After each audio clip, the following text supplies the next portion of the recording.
What's up, everybody? Good morning and happy Tuesday. DK Show up on the air, coming to you from the TDS Sports Talk studios this morning. A big thanks for tuning in.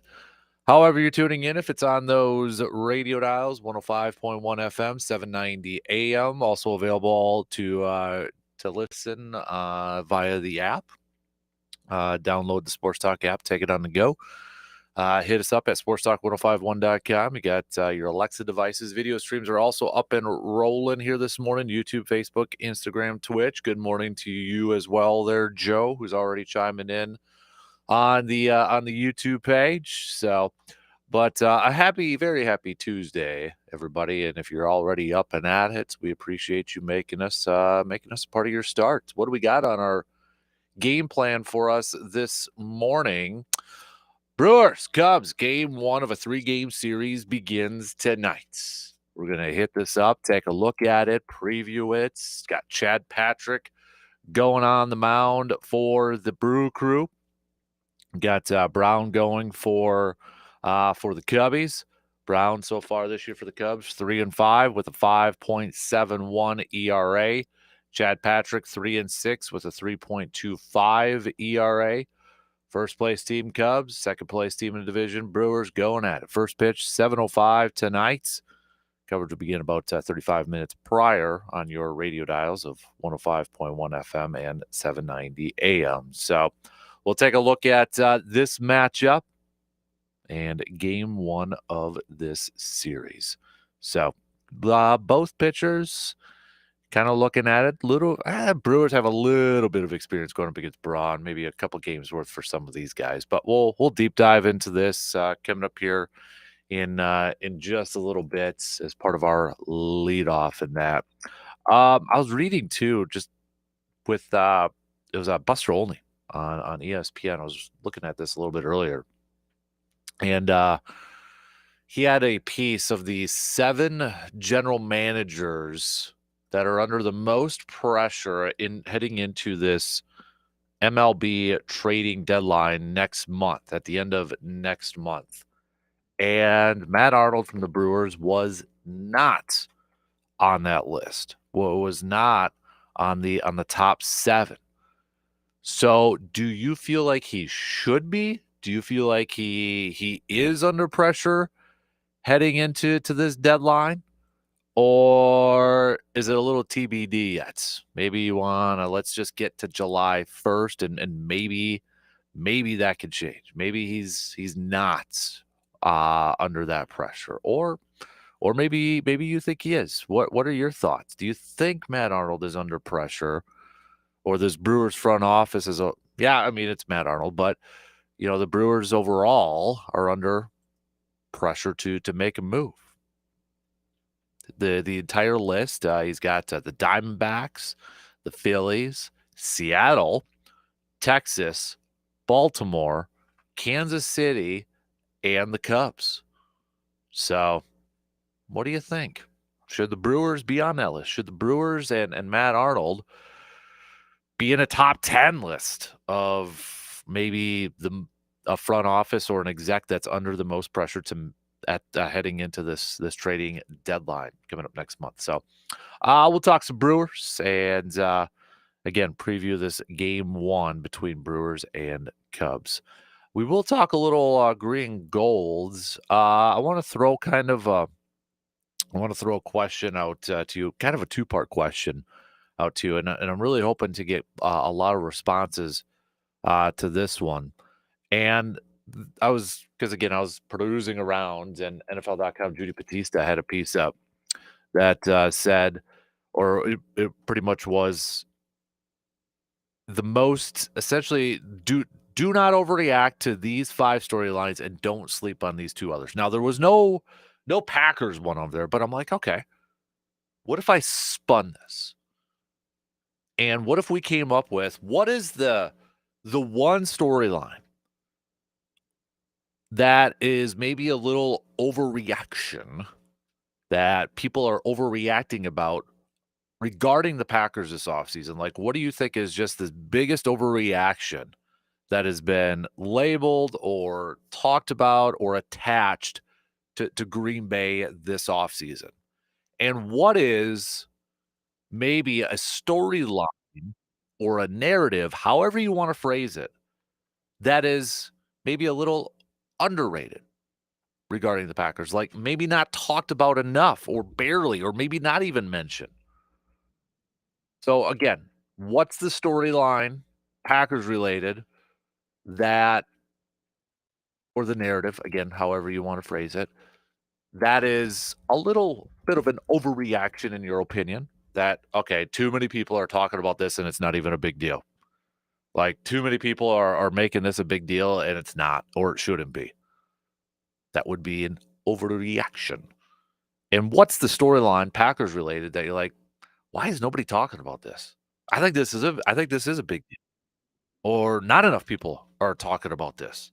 More people should be hitting this up. Think about that for a little bit and hit me up, or maybe you already got it. Hit me up with a text, 715-830-1912 on that Shoe Doctors bullpen line, or you can also hit us up on the video streams or hit me up on the socials too. So we'll talk about that throughout the morning. Also, it is Tuesday, so we got a little bench start cut athlete edition, best athlete edition. This one's tough. All right, and I'm not maybe some are going to be like, the man, this is too tough. I can't pick and such. And I'll tell you what, it's really tough on here, but it involves Ohtani, because Ohtani last night's back on the mounds for the Dodgers, and the dude eclipsed over 100 miles an hour, hit 100 miles per hour, and it was a short stint for Ohtani as he works his way back and such. And apparently the Dodgers were like, oh, okay, we maybe don't want you to go, 100 miles per hour. But, pitched inning was the opener for the Dodgers last night. But, I mean, it's still super impressive. You got this guy who is one of the best hitters in made baseball, and he's a pitcher that could touch 100 miles per hour in his first pitching appearance for the Dodgers after recovering from those arm injuries. So, but anyways, bench start cut, best athlete edition. All right, if you're not familiar what bench start cut is, got to start one, got to bench one, you got to cut one. So essentially, you're ranking them. Let's just kind of call it what it is. You're ranking them 1, 2, 3. Best athlete edition: Ohtani, Michael Jordan, Tiger Woods.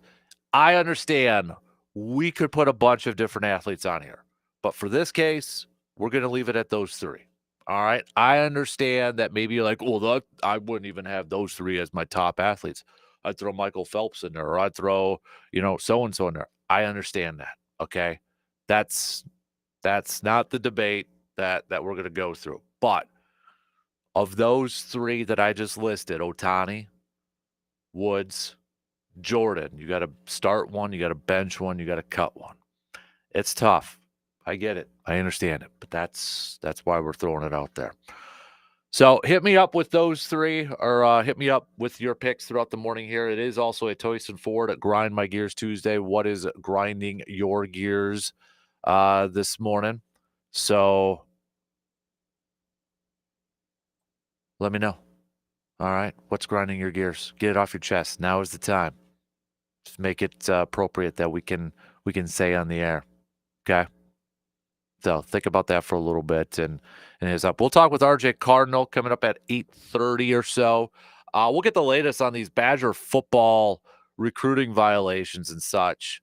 I mean, kind of maybe a little bit of a story that is kind of an underreaction at this point. We talked a little bit about it on Friday, but we'll talk to our expert, Mr. RJ Cardinal. And again, if you haven't heard about this, Badger football was reported, I believe, broke by our good friend Colton Bartholomew, but there was some like phone call violations and the recruiting aspects. So, I mean, you're talking about, and so they self-reported and such, but Wisconsin, received penalties from the NCAA regarding recruiting violations. The investigation found a level 2 infraction related to phone calls from staff members. Apparently, Wisconsin received a $25,000 financial punishment and is on a one-year probation as a result of the violations. The NCAA found 9 members of the staff called recruits before they were able to do so. The rule has since been changed. So Luke Fickell and outside linebackers coach Matt Mitchell will not be allowed to contact high school recruits between Sunday and June 21st. This past Sunday, June 21st, the NCAA said. So, and then defensive line coach Greg Scruggs also received a one-year show cause and will be suspended for one regular season game as a result of the result of the investigation. So, all told, 139 calls were made to 48 recruits that were in violation of NCAA rules. So we'll get the latest and talk about this with RJ Cardinal. Again, coming up at about 8:30. Before that, it is Tuesday, so we'll catch up with our friends from the Eau Claire Express for our Eau Claire Express chat. Brittany the Express picking up a win last night in Bismarck. Game 2 of that series is tonight too. So, as you can see, we have a loaded game plan for this morning, but I want to hear from you as well. So start to hit us up with some of those thoughts and messages and such, specifically when it comes to, maybe a little under or overreaction storylines coming from the green and gold, bench start cut, best athlete edition, your grind my gears, and Brewers Cubs. And that's where we're going to lead things off here this morning. Previewing game 1, Brewers Cubs tonight. Brewers fans, Cubs still your number one rival? It's got to be, right? Especially with Craig Counsell over there, right? I mean, come on. So, but we'll preview this game, pitching matchups and such. Lead off coming up after these quick words.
When it came time to update the floors in the Kasper household, we wanted to make sure that we did it right. So we went where we knew we would be taken care of, and that is Carpet City Flooring Center in Eau Claire. Whether it was for the stairs or the bedrooms or the man cave, we got the flooring done in all those spaces over there. Carpet City Flooring Center did a fantastic job, and they were so easy to work with. I mean, from the moment you walk through the doors, you can just tell that the place is different. No pushy salespeople, just a knowledgeable, friendly team ready to help. They really took the time to listen to, what we were kind of looking for, and gave their input, gave their advice too, especially when it comes to, hey, what looks good, what would look the best, what would function the best in this space. So their selection, by the way, it's massive. Whether you're looking for carpet or maybe some tile or luxury vinyl planks, and whether you're remodeling one home or one room or your whole house, they got you covered. And their installers, the install team, they're fantastic as well. I mean, from start to finish, the whole process with Carpet City Flooring Center is just A plus. I mean, you can't ask for a better place to work with, especially when it comes to, doing some work with your home or your office space or such. So we trust them for our home. Obviously, we trust them here because of the stuff that the remodeling they did for our new sports talk studio coming up here too. So if you're thinking about getting some new flooring, don't overthink it. Trust the place that we trust, and that's Carpet City Flooring Center in Eau Claire. All right, let's get things roll. Before we get things rolling here this morning, let's couple texts here this morning. G-Man, good to hear from the Hall of Famer. DK, the Brewers will sweep the Cubs. Yes, sir. Seba, this is the toughest bench start cut ever. Bench Michael Jordan. Yes, he's the greatest that's done it, but I question, could he do it in today's era? He 100% could do it in today's era. In fact, I think Jordan, by the way, C-Bomb, my opinion, I think Jordan would average even better numbers in today's era. Jordan played in a more physical era. Today's NBA, I mean, you get touched, you get a little arm check there, it's a foul. Jordan probably would average higher numbers, in my opinion.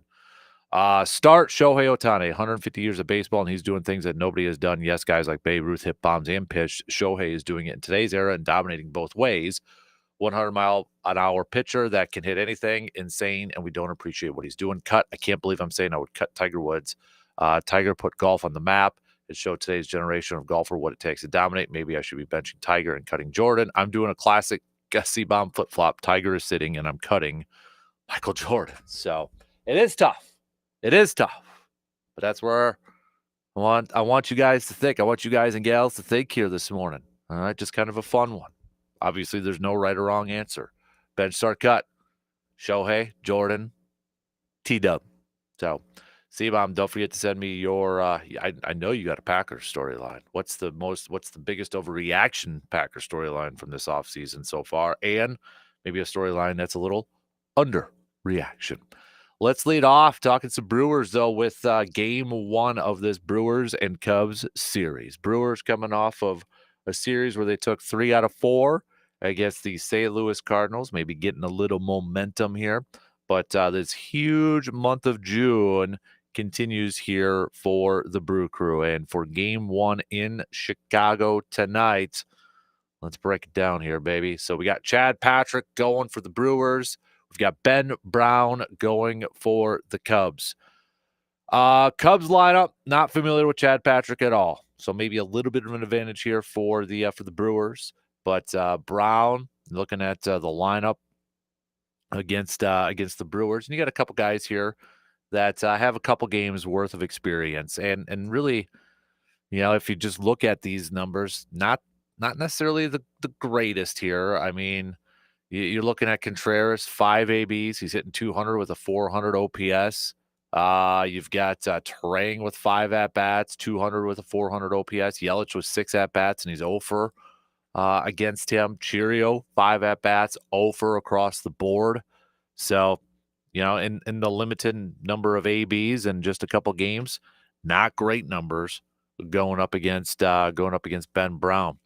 And you look at Ben Brown this season, 3-5 with a 5.71 ERA. And he's coming off of back-to-back losses. Although one loss was a pretty good quality start here, but that was back on the 6th against the Tigers. 7 innings, 2 earned runs, 7 strikeouts, 1 walk, got charged with the loss. But then against Philly, he went 5 2/3, 8 hits, 6 earned runs, 3 walks, 5 strikeouts. So definitely looking to bounce back a little bit there. But you look at his numbers so far this season. If you break it down month by month, I mean May. So he's only had a couple starts so far in June. This is his 3rd start. But you look at the 6 games that he appeared in May. He went 1-1 and finished with a 5.46 ERA. And he did face the Brewers back on May 2nd. And honestly, that was his one of his best outings in May. The other one came on May 31st against Cincinnati. But in that game against the Brewers back on May 2nd, he picked up the win. He went 6 innings, 4 hits, no earned runs, no walks, 4 Ks in that contest. So I mean, he was pretty darn good in that outing, obviously. But then in the middle, I mean, if you kind of look in the middle, so I mean, he bookends it May 31st against the Reds. He went 6 innings, gave up 1 hit, 1 walk, no earned runs. Great bookend starts, but in between that, you're talking 3 earned runs, 2 earned runs, 6 earned runs against Miami, 8 earned runs against Cincinnati. So that's why he finished off the month of May with a 5.46 ERA. So he bookends it with 2 no earned run performances, but the 4 games in there, that's what exploded his ERA up to a 5.46. Go a little bit earlier, I mean, April he had a 6.11 ERA in the month of April in 4 games. And again, kind of similar. 2 solid games. Dodgers, 6 innings, 5 hits, no earned runs. Diamondbacks, 1 earned run. But he had a Padres game with 5 earned runs and a Phillies game with 6 earned runs. So what is this going to tell us? And so far in June, he's got a 5.68 ERA. Maybe a little bit of a wild card. What version are you going to get from Ben Brown in this game for the Cubs going up against the Brewers lineup? You look at it, he's coming off of a poor performance against Philadelphia where he gave up 6 earned runs and 5 2/3, had the pitch count up to 100. And to compare it to that Detroit game where he went 7 innings, he only had 92 pitches in 7 innings. So what version are the Brewers going to see from Ben Brown tonight? The one that is maybe a little bit wild and giving up some runs, or the dude that's kind of dialed in, the version that they saw themselves back on May 2nd. And when we look at that game on May 2nd, that was also, too, when the Cubs jumped out to an early lead. I mean, 2 runs in the first, 7 in the second. Okay, so Brown got himself an early lead in that game. That's when Alexander was, struggling. Quinn Priester. Alexander was, the opener. Got 2 earned runs, didn't even go through the first inning. Then Priester comes in, pitches 4 1/3, and gives up 7 earned runs in that contest. The Brewers overall only had 5 total hits. It was from Terang, Contreras, Frelick, and Collins, and Durbin. So I think the Brewers have to attack Brown in this one and maybe try to fluster him a little bit, try to get in his head here a little bit, and kind of force him to have one of those outings that he has shown to do a couple times per month at least so far this season. He's kind of a mixed bag, a little bit of a wild card here. Chad Patrick on the other side, he's going to be looking for a bounce back game too, because he's coming off of his worst performance, his worst start of the season. Throughout this whole season, up until that final game or that last game against Atlanta, Chad Patrick had not allowed more than 3 earned runs in any start. You look up with the word consistency with the Brewers, and Chad Patrick's name is probably right next to it. And then he was probably due for this. Going up against the Braves back on the 11th, Gave up 5 earned runs, the most he has given up in any single game so far this season. So will he have a bounce-back game tonight going up against the Cubbies? That Atlanta game, he went 5 innings, 7 hits, 5 earned runs, gave up a couple of home runs in that game too. The only time this season he gave up multiple home runs in a single game. So I'm expecting a bounce-back performance from Chad Patrick in this contest. That's my expectation for him, is to have that bounce back game, getting back to the Patrick that we saw, in May or even in April when he had a 1.82 ERA in 5 games. I mean, April he was lights out, and you could say, well, look at the competition he played in April: Kansas City, Cincinnati, Arizona, the Athletics, and the Cardinals. I don't care. Still 1.82 ERA. 7 games in May, he had a 3.32 ERA in this one. So I think that should be the expectation for this contest.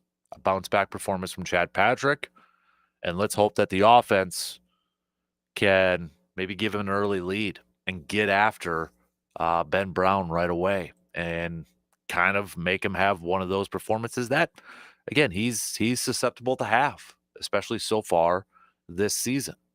So, you can send me your picks for this series too. I'll make my picks coming up, obviously at the back end of the program and such. But if you have any predictions for this series, Brewers and Cubs, you can text those on over. You got Brewers in 2, Brewers winning 1, Brewers sweeping. I know G-Man's pick, but maybe you got the Cubs winning it.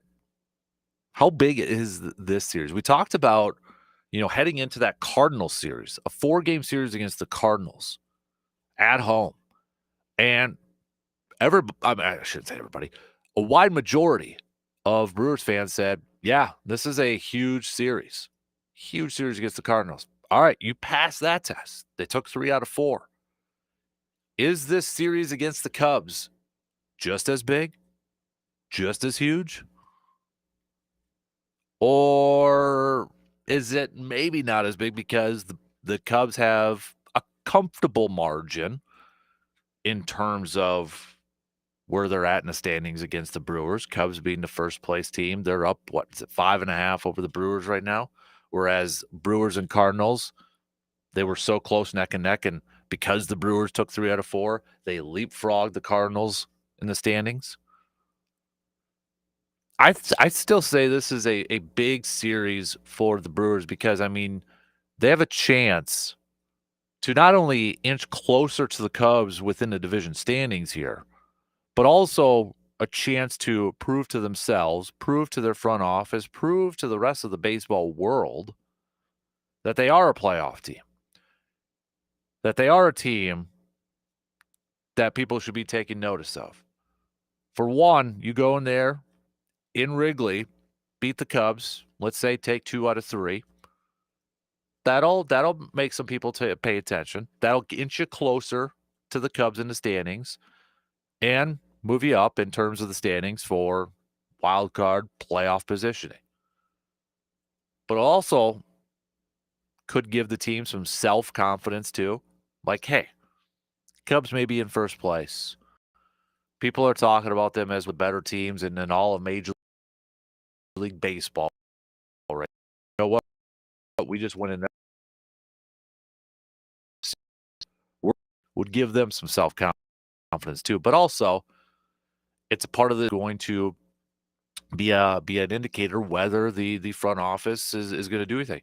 You want the front office. If there's guys on this team that want Mark Anasio to make some improvements before the deadline, try to force the hand as much as you can.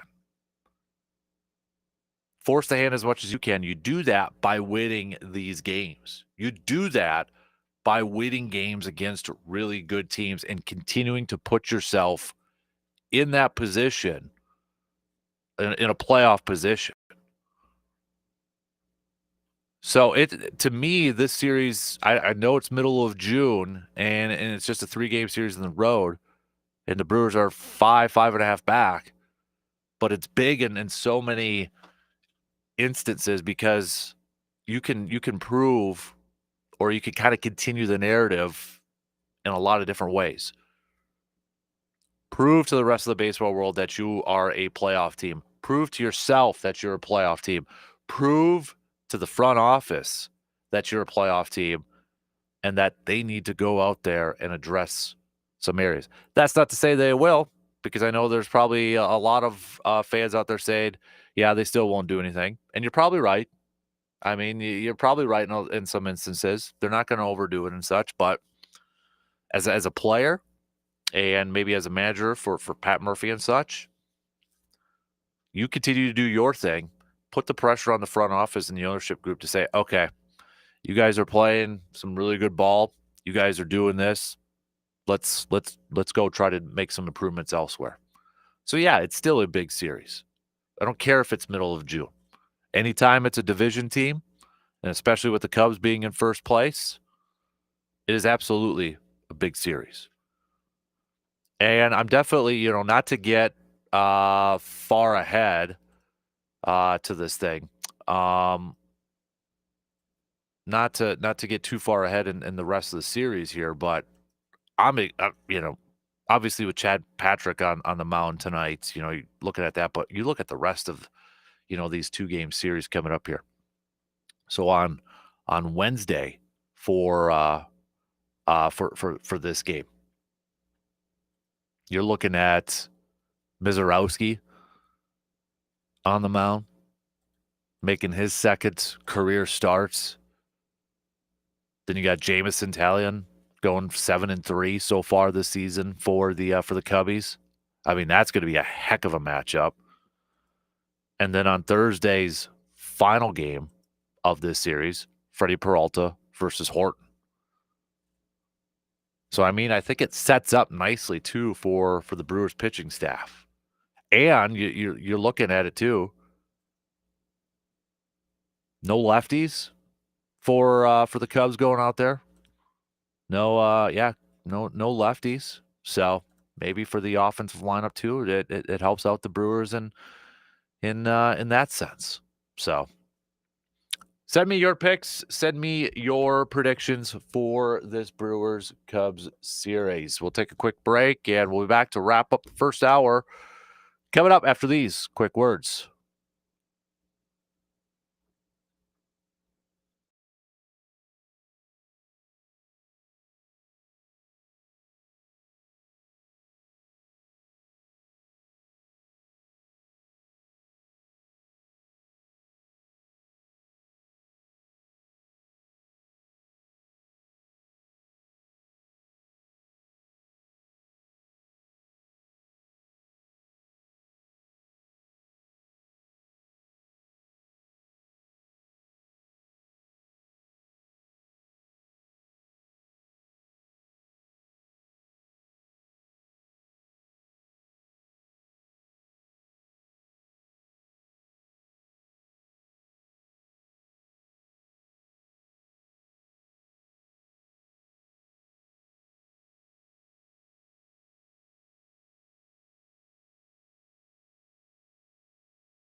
Maybe a couple months away yet from hunting season, but this is the off season to get ready for hunting season. I know it kind of flies on by here, and before you know it, it is going to be hunting season. So you need to head on over to our good friends at Tilden Gun. Whether maybe you need some new ammo or a new firearm, or just want to check out what's new, you know you're in good hands when you visit the peeps at Tilden Gun. It's more than just a gun shop; it's a place where you're treated like family. The guys at Tilden Gun know their stuff. They've helped me personally find the right gear time and time again, whether it's for deer season or turkey season. And they don't give you the runaround. They listen, they help answer your questions, and they genuinely care about getting you what you need. If they don't have it, they'll work with you and help you find it. Over the years, I've sent plenty of my friends their way, and every single one has come back saying the same thing. That's a place I'm going to go back to. So if you haven't been to Tilden Gun, you are missing out. You can check out their website for one and just check out their massive selection, or visit their shop at 12427 98th Avenue in Chippewa Falls. C-Bomb says the storyline that's overblown is the loss of Jair Alexander. I loved 23, but he hasn't hardly touched the field the past 2 seasons. We know what the defense is without him, and they can win without him. Cunningham saved a bunch of money that we can use elsewhere for people that will be on the field. The storyline that's not talked about is how ridiculous our schedule is. Winning 10 or 11 games is going to be difficult. I think an even split across the division is a success. Add in Washington, Philadelphia, Cincinnati, Denver. The schedule is brutal, and the team's health and development are going to be critical just to make the playoffs. If you're just joining us, we are looking for the storyline, the Packers storyline that you feel like has been people are overreacting to. Like, it's not that big of a deal, or they're making a bigger deal out of it. And what is the Packers storyline that maybe not enough people are talking about? Like, that should be talked about more. Let me know. All right, hit me up. Also, if you're just joining us, we've got a new bench start cut, out there, and I get it. It's a tough one. A couple people said it's too tough, but hey, I want to see what you got for me in honor of Otani getting back on the mound last night and touching 100 miles per hour in one of his pitches. The better athlete. And I know I don't want to make this, well, you should have put so and so in this because they're a better athlete than so and so. That's not where we're going with this. So, bench start cut, Jordan, T-Dub, that's Tiger Woods, or Otani. Got to start one, you got to bench one, you got to cut one. If you're not familiar with the game of bench start cut, you're essentially ranking them 1, 2, 3. So hit me up with your picks, whether it's on the video stream, on the socials, or text us and such. So, Brewers, we've been talking about Brewers Cubs game 1 of this series. Send me your predictions for this series, whether you are a Brewers or Cubs fan. I know we've got listeners from both sides, so don't be shy. Don't be shy. Make us give us your picks in that. But Buster Olney on ESPN.com had a piece up where he had 7 executives, baseball executives, who are under the most pressure heading into this trade deadline next month for Major League Baseball. Matt Arnold and the Brewers were not on this list. Should they be on that list? Just as I won't read everything. I'll just tell you the teams that he did list on here.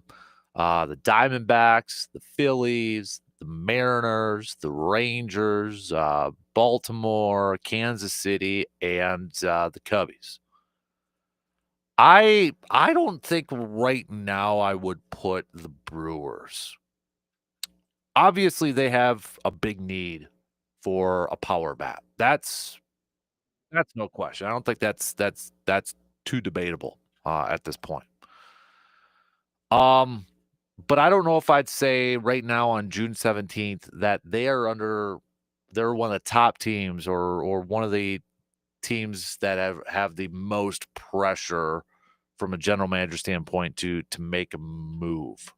I don't know if I'm there yet. And it's for, I guess, a couple of different reasons. One, how much influence, like how much, is Mark Attanasio say, because if he's saying no, then Arnold's hands are kind of tied, right? I mean, they're kind of handcuffed, so that's a little bit of an unknown. But also, I think if the Brewers were in first place right now and they had a team like this, then I would say, yeah, they're under pressure to maintain that lead, that they've got to get more power to maintain that lead. Now, I think it could change. I think, if we get to July and they're still, maybe 7 games above 500 or whatever the level is, and they're maybe just outside of the playoff chase and that, then I would say, okay, if you want to get to that level, get to the next level, yeah, maybe a little pressure to to make a move in that. I don't know if I would put them top 7, possibly top 10 though. I think maybe somewhere 8, 9, 10. I know it's not that much of a difference in that, but I don't know if I'd say top 7. I don't know, like, who and there's some teams from varying degrees, like, why is Baltimore on there? Well, Baltimore may be on there because, maybe they gotta make some moves to get better for the near future and such, and maybe be a little bit of sellers and such, but, Cubs, I understand why they put them on there, and, a couple other teams, I understand why I put them on there too, but, is it are the Brewers right now exceeding some expectations considering what their roster looks like and considering some of the play that we have got from some players, maybe in a good way and a bad way? Like, all right, Quinn Priester and Chad Patrick exceeding expectations. I think that's fair to say. And considering we haven't seen Brandon Woodruff yet, and Nestor Cortez has like pitched a game, and Aaron Savali is no longer on the team, I think it's very easy to say that the starting pitching staff has exceeded expectations 100%. Well, I mean, I don't think there should be a whole lot of arguments with that. And considering where they're at overall with a lack of some power, especially on the left side of the field and all the injuries that they've had to their center fielders, I mean, it sounds like finally Garrett Mitchell and Blake Perkins are getting some rehab work in. But I mean, the fact that Jackson Churio has been the everyday starting center fielder and they've had to put Jake Bowers or Isaac Collins in left field, is it fair to say that the Brewers right now maybe just a little bit exceeding some expectations when you factor in kind of the lineups that they've been throwing out there? Yes, there's no question there is definitely some weaknesses on the offensive side. No question about it, but they're still a few games above 500. They're second place in the division. They're just outside of a playoff chase right now with some of those major weaknesses. I don't know. Something to ponder. Something to ponder. But I do feel like if we get closer to that trade deadline and the Brewers are in that position to make the playoffs or holding on to a playoff spot, then yes, I think this team, this front office you could put them in that top 5 possibly to make a move to solidify themselves as a playoff team because this National League is so tough. Right now, the way it's looking, it's going to be so tough. You can make the case that 3 teams in the NL West right now are going to make the playoffs. Dodgers, Padres, Giants. The NL East, probably a couple are going to be in that fight too. Phillies, Mets. I mean, that right there. And that's why too I also think this is a big series going up against the Cubs. You want to inch a little bit closer in that division chase with the Cubbies. You got to win this series. You have an opportunity right here. What's the easiest way to make up some ground in a division for first place? Playing that team that's ahead of you. That's the easiest and simplest way. Not saying this series is going to be easy for the Brewers going up against the Cubs, but it's the easiest and the most simplest way to make up some ground in the standings. You can't avoid them. You want to be able to control your own destiny and control your own outcomes, and this is the way to do it, is to play these games and hopefully win them. But it's going to be tough to crack this National League postseason. I mean, right now it's Cubs, Dodgers, Mets.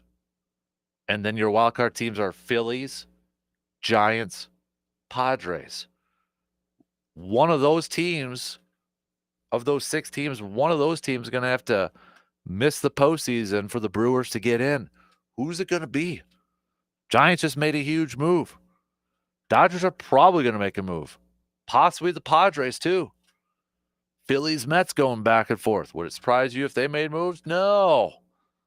So maybe I'm kind of doing a little C-bomb flip-flop here and saying, okay, maybe that does put more pressure on the Brewers front office to make a move, because you look at the teams that are ahead of them in the playoff chase, you're probably thinking, yeah, those teams probably are going to make moves. Giants already did, for crying out loud.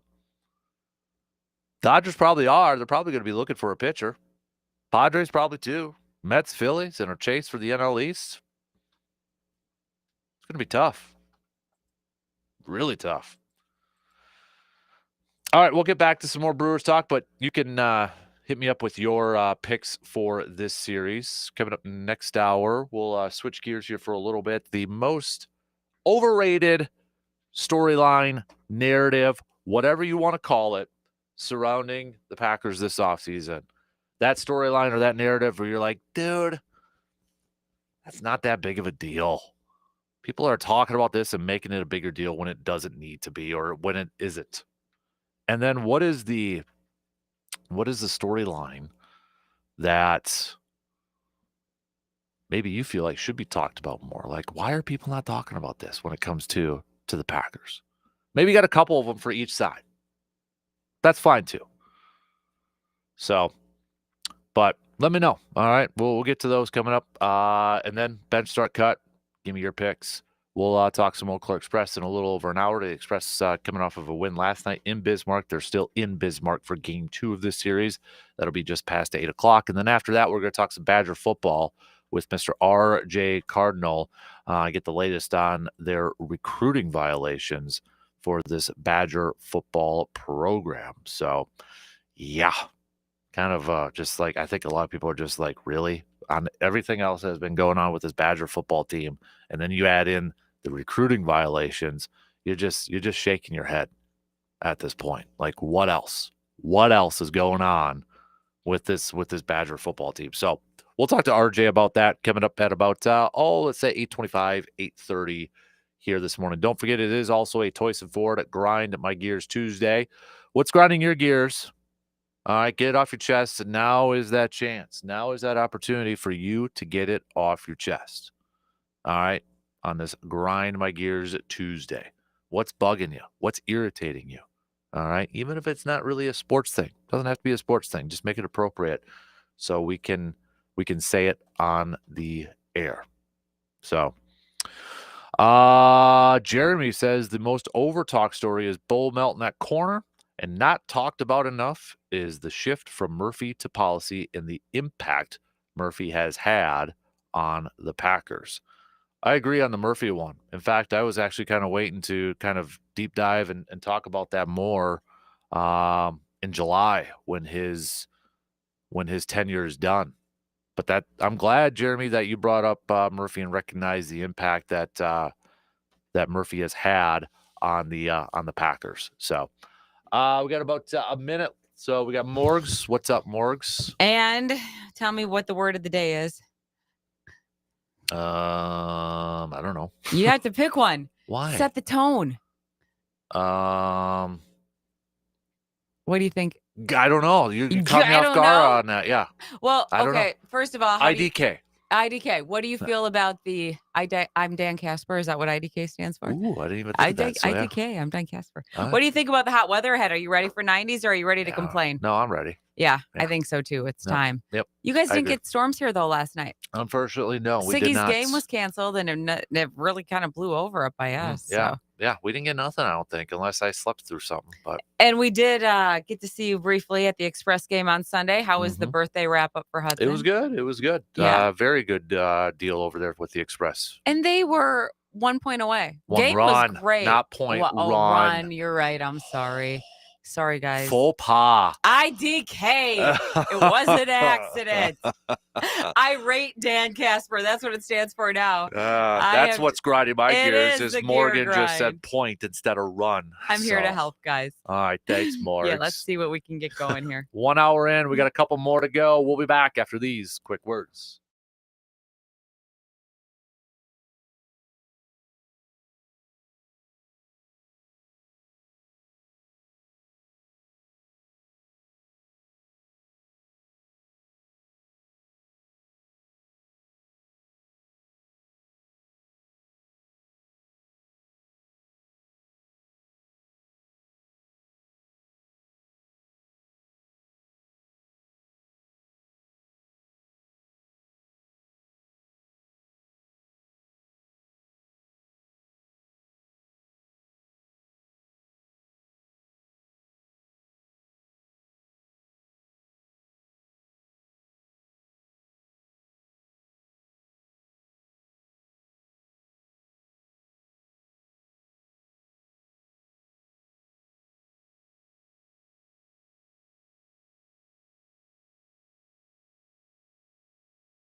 Second hour kicking off right now on this Tuesday morning. What up, everybody? Let's do a little bit of a roll call. How about that? Hit me up. Where are you listening to us from? How are you listening to us from? All right. Come on, I want to hear from you. Let's light up that texting line or that streaming line. Comment over there. Let's do a little roll call here this morning. What are you doing right now? I need to know what you're doing right now. Big thanks for tuning in, wherever, however you're tuning in. First hour, we spent all talking some Brewers Cubs, game one of this series tonight. First pitch, 7:05. You can listen to that on the radio dials of 105.1 FM, 790 AM. Coverage will begin at about 35 minutes prior. Taking your picks, your predictions for this series. Who you got? You going to go with the Cubs? You going to go with the Brewers? How many wins? What do you got? All right. So we'll get back to some more Brewers talk throughout this morning. Coming up next hour. But a little under an hour from now, or about an hour from now, we'll catch up with our friends from the Express. The Express picking up a win last night in Bismarck. They're back in Bismarck tonight. So we'll chat with them, and then after that, we're going to talk some Badger football with Mr. RJ Cardinal. What the heck's going on with these Badger football recruiting violations? We'll get the breakdown from RJ coming up at about 8:25, 8:30 this morning. Bench start cut. It's a bench start cut Tuesday, and it's a tough one. Ohtani, Jordan, Tiger Woods. Ohtani returning to the mound last night. Dude touched 100 miles per hour in his one inning of pitching, first inning there. And that's what kind of got me thinking, okay, obviously we know about his hitting prowess. Dude steals a bunch of bases too. You look at him and you're like, that guy steals 50 bases? Yeah, he steals 50 bases. And then he pitches 100 miles per hour. I'm like, okay. Ohtani, Jordan, Tiger Woods, best athlete. Jeremy says bench start cut. Man, this is tough, but I'm going to start Tiger, bench Jordan, and cut Ohtani strictly due to championships. That's fair.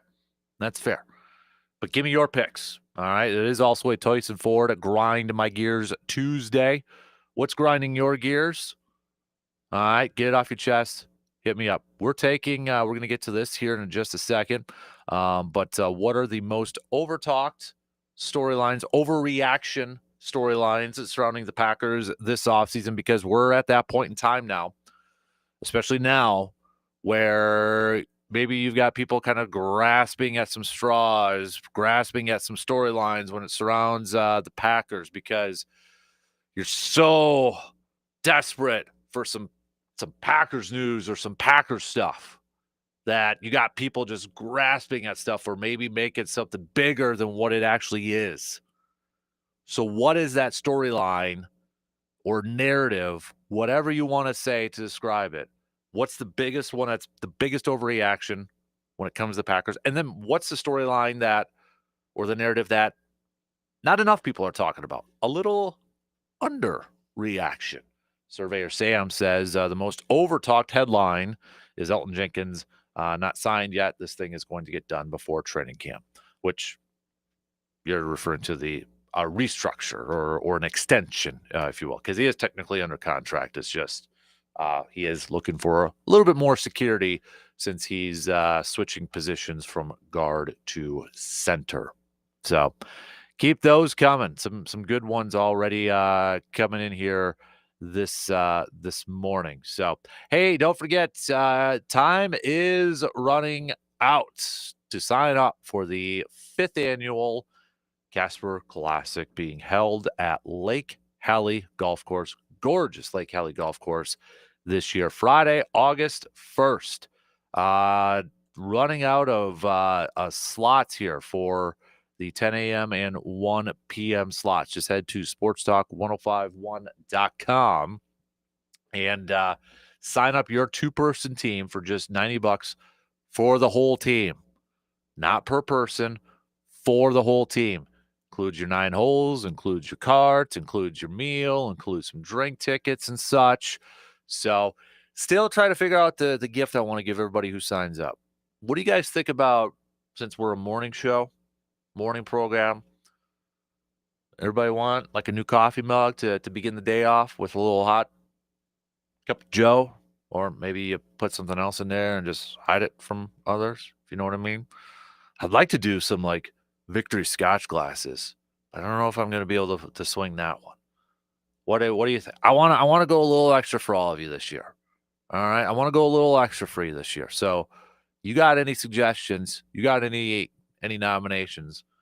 let me know. All right. I'm open. I'm an open book. Just got the notification last night that the title belts have shipped. We got new title belts this year. So here you go, Surveyor and Nate, defending champs. If you do become the first back-to-back champs, you're going to get a different version of the title belt to add to your collection. Just saying. So, but head on over, again, to our website, sportstalk1051.com. Sign up for your two-person team for the Kasper Classic. If you can't golf or you're not a golfer, but you want to help support Backyard Dreams, because that's what the golf outing is for, is to help support Backyard Dreams, we want to knock it out of the park with some raffle prizes this year. So, like Economy Furniture, donate a chair. Big thanks to Economy Furniture. Packers are sending me something. Just got that notification. Big thanks to them. So we want to knock it out of the park because that's how we get our funds. So if you want to help out that way, or you want to be a whole sponsor and help out, I'm open. I'm all ears. Hit me up. Reach out to me.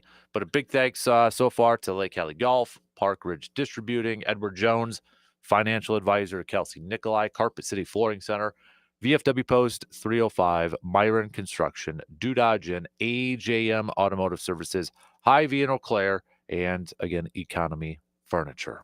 So, Surveyor Sam, you know what grinds my gears? Grad parties. Congratulations on finishing high school. But do we need a giant party? I mean, can I just send you $50 instead of showing up, talking to people I don't know, and eating the same pulled pork sandwich and potato salad? It's time to retire the grad party. Is that a hot take? What do you think? I'm going to throw it back out to the fine folks out there. Is it time to retire the high school grad party? By the way, Surveyor, C-Bomb wants me to tell you and Nate to leave your best club at home this year. No using foot wedges at Lake Cali. The trash talk commences. Keep them coming, boys. Keep them coming. Coach V with a roll call. Just about to take my 10-week-old black lab out for a walk. All right.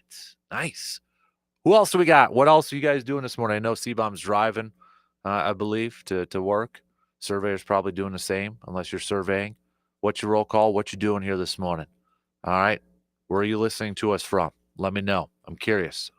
I want to say good morning to you. So, all right.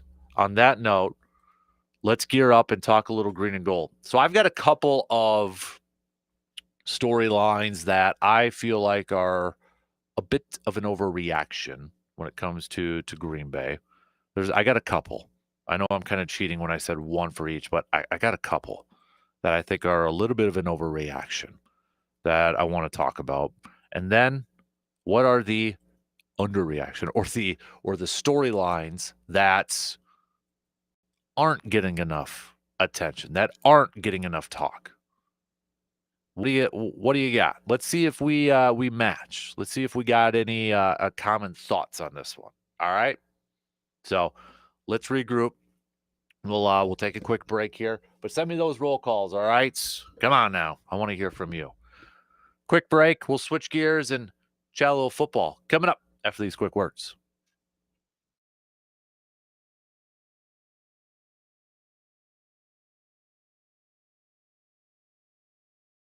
It is sponsored by UW Credit Union. For every stage of life, UW Credit Union is here for every you. Following Brewers Sunday home games, all kids ages 14 and under can come down to the field and run the bases at American Family Field, courtesy of Aurora Healthcare. The post-game kids run the bases line begins along the first base line on the field level. Join UW Credit Union at uwcu.org, insured by NCUA. Save big on everything for your next project when you shop at Menards. Refresh your home today with window images, blinds, and shades. We have everything you need to update your window treatments. We carry vinyl, aluminum, and faux wood blinds, cellular shades, and more. Plus, get them trimmed to width in-store for free. Also, check out our weekly flyer on Menards.com for all the great deals happening this week. Save big money at Menards. Come see the Eau Claire Express. This season at Carson Park, watch the Express take the field in their new uniforms and logos and see the all-new WNB Financial video board in the outfield. You can buy your general admission and grandstand tickets, check out the 2025 Eau Claire Express schedule, and see all the summer team promotions at eauclaireexpress.com. And get more info at the Eau Claire Express Facebook page. Enjoy summer baseball with the Eau Claire Express. When it came time to update the floors in my home, I wanted to make sure I did it right. So I went where I knew I would be taken care of, and that's Carpet City Flooring Center in Eau Claire. From the moment I walked through the doors, I could tell this place was different. No pushy salespeople, just a knowledgeable, friendly team ready to help you out. They really took the time to listen to what I wanted, helped me compare options, and showed me flooring that actually fit for my style and my budget. The selection, massive. Carpet, luxury vinyl, tile, you name it. Whether you're remodeling one room or your whole home, they've got you covered. And let me tell you about the install team. They were awesome as well. They were on time, respectful of my home, and the results were spot on. Just beautiful floors that made my space feel brand new. So if you're thinking about new flooring, don't overthink it. Trust the place that I trust. Carpet City Flooring Center in Eau Claire. Local service, expert advice, and floors you will love for years to come. Visit Carpet City Flooring Center today at 3109 East Hamilton Avenue in Eau Claire. Get ready to save with half-off deals. A great way for you to get goods and services that you will love and you don't have to pay full price. Be sure to check out all the great savings that half-off deals have to offer. There's something for everyone, so be sure to see for yourself.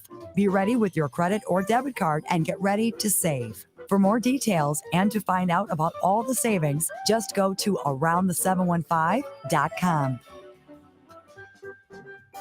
When you're in the business of building the future, why rely on yesterday's internet technology? 100% fiber internet from TDS is engineered to handle industrial strength demands with turbocharged symmetrical speeds and 99.9% network reliability. Get internet that keeps your business light years ahead. Upgrade to cable-crushing TDS fiber internet. Strong enough for your business, strong enough for you. Learn more at tdsbusiness.com. Internet speeds are up to and not guaranteed. Subject to availability. Terms and conditions apply. See website for details.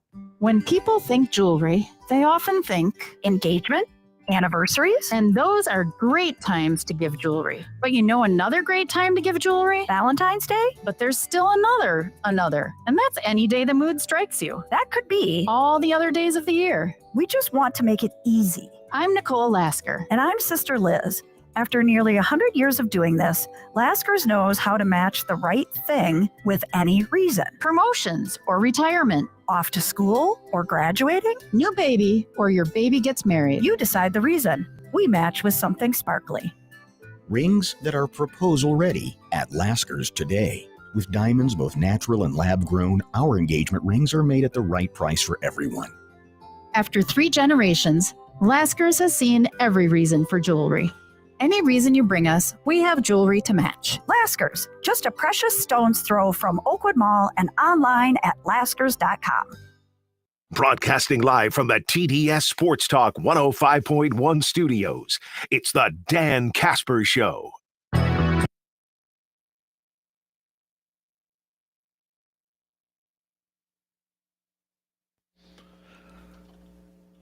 Mark your calendars for a couple of awesome events coming up at the VFW Post 305. First up, June 29th from 3 to 5 p.m. Join them for Yappy Hour. Humans, just $20 per person. The pups, the dogs, they're free. This includes 2 drinks, an appetizer platter, and a free homemade dog treat. Just please bring an unused donation for the Eau Claire County Humane Association, such as blankets, dog or cat food, toys, etc. Just no rawhides. All right, no rawhides. So again, that's Sunday, June 29th, 3 to 5 p.m., the VFW Post 305 patio, that beautiful patio overlooking the river there. And then if you have no plans for July 4th, it's the party in the pavilion at VFW Post 305. So join VFW Post 305 and Hannah Storm as they rock the pavilion this 4th of July. The party starts at 4 p.m. and Hannah Storm takes the stage at 5 p.m. VFW Post will also be featuring drink specials as well as flip-flop chicken. Who doesn't love flip-flop chicken in summer. I feel like that's you want to talk about an underrated thing and that doesn't get enough credit maybe in the summer in Wisconsin, flip-flop chicken. So that's 4th of July. Party starts at 4 p.m. VFW Post 305. Living a dream, Jeff. Headed to the Northwoods, delivering as usual. Everyone in Glen Flora says hi, all 15 of them. Well, what up, Glen Flora? C-Bomb says, listening in my office in New Richmond, switching from the app to the YouTube feed. Mark says, this retired guy is listening from the patio on the banks of the mighty Chippewa River, which reminds me what grinds my gears is we could use some consistent summer weather so we can actually boat, fish, and enjoy summer activities without being cold and or wet. Totally agree. I was thinking about that this weekend too. I have not done enough golf or fishing because of this rain, cold weather. C-Bomb wants to know what my bench start cut is too, because he's got to go to a meeting. All right, C-Bomb. Okay, before we get to the Packer thing, I'll do my bench start cut. Hopefully you're still tuned in here for this. So our bench start cut, I know it's a tough one, and a lot of you said it was too tough, but if I got to throw it out there to you, I got to answer it myself. Best athlete addition: Ohtani, Jordan, Tiger. There's obviously no right or wrong answer in this. And we all have our varying different reasons why we did this. So I am starting Michael Jordan. I've gone back and forth on this. I'm starting Michael Jordan, and this is a big reason why. Like we had Jeremy mention, he went with championships, straight up championships. All three are fantastic. But I'm going Jordan there's this thing that always just stands out to me for Jordan. You know, everybody's got, well, the rings, the MVPs, you know, his competitive drive and such. For me, one thing that always stands out about Jordan that maybe doesn't get talked about enough, dude played all the time. Outside of his second year in the league, when he played 18 games, and then again, if you watch The Last Dance, guy wanted to play more, but they held him back at the end of the season. But these are the number of games that he has played in all of his seasons. Rookie year, 82. So out of 82 games in an NBA season, okay? 82, 18, 82, 82, 81, 82, 82, 80, 78. Retired. Then he comes back, plays 17 out of 17. 82, and got MVP votes that year. 82, 82, 82. Retired, retired, retired. 60, 82. The guy played all the flipping time. All the time. That to me is just kind of what stands for all the frustration that we have and like pro sports and load management and such. You didn't have that for Jordan. So I'm going to go Jordan. Number 2 then. I think I got to go Ohtani. I mean, it is so rare for us to see a guy that could get you 50-plus home runs. He could get you 50-some steals.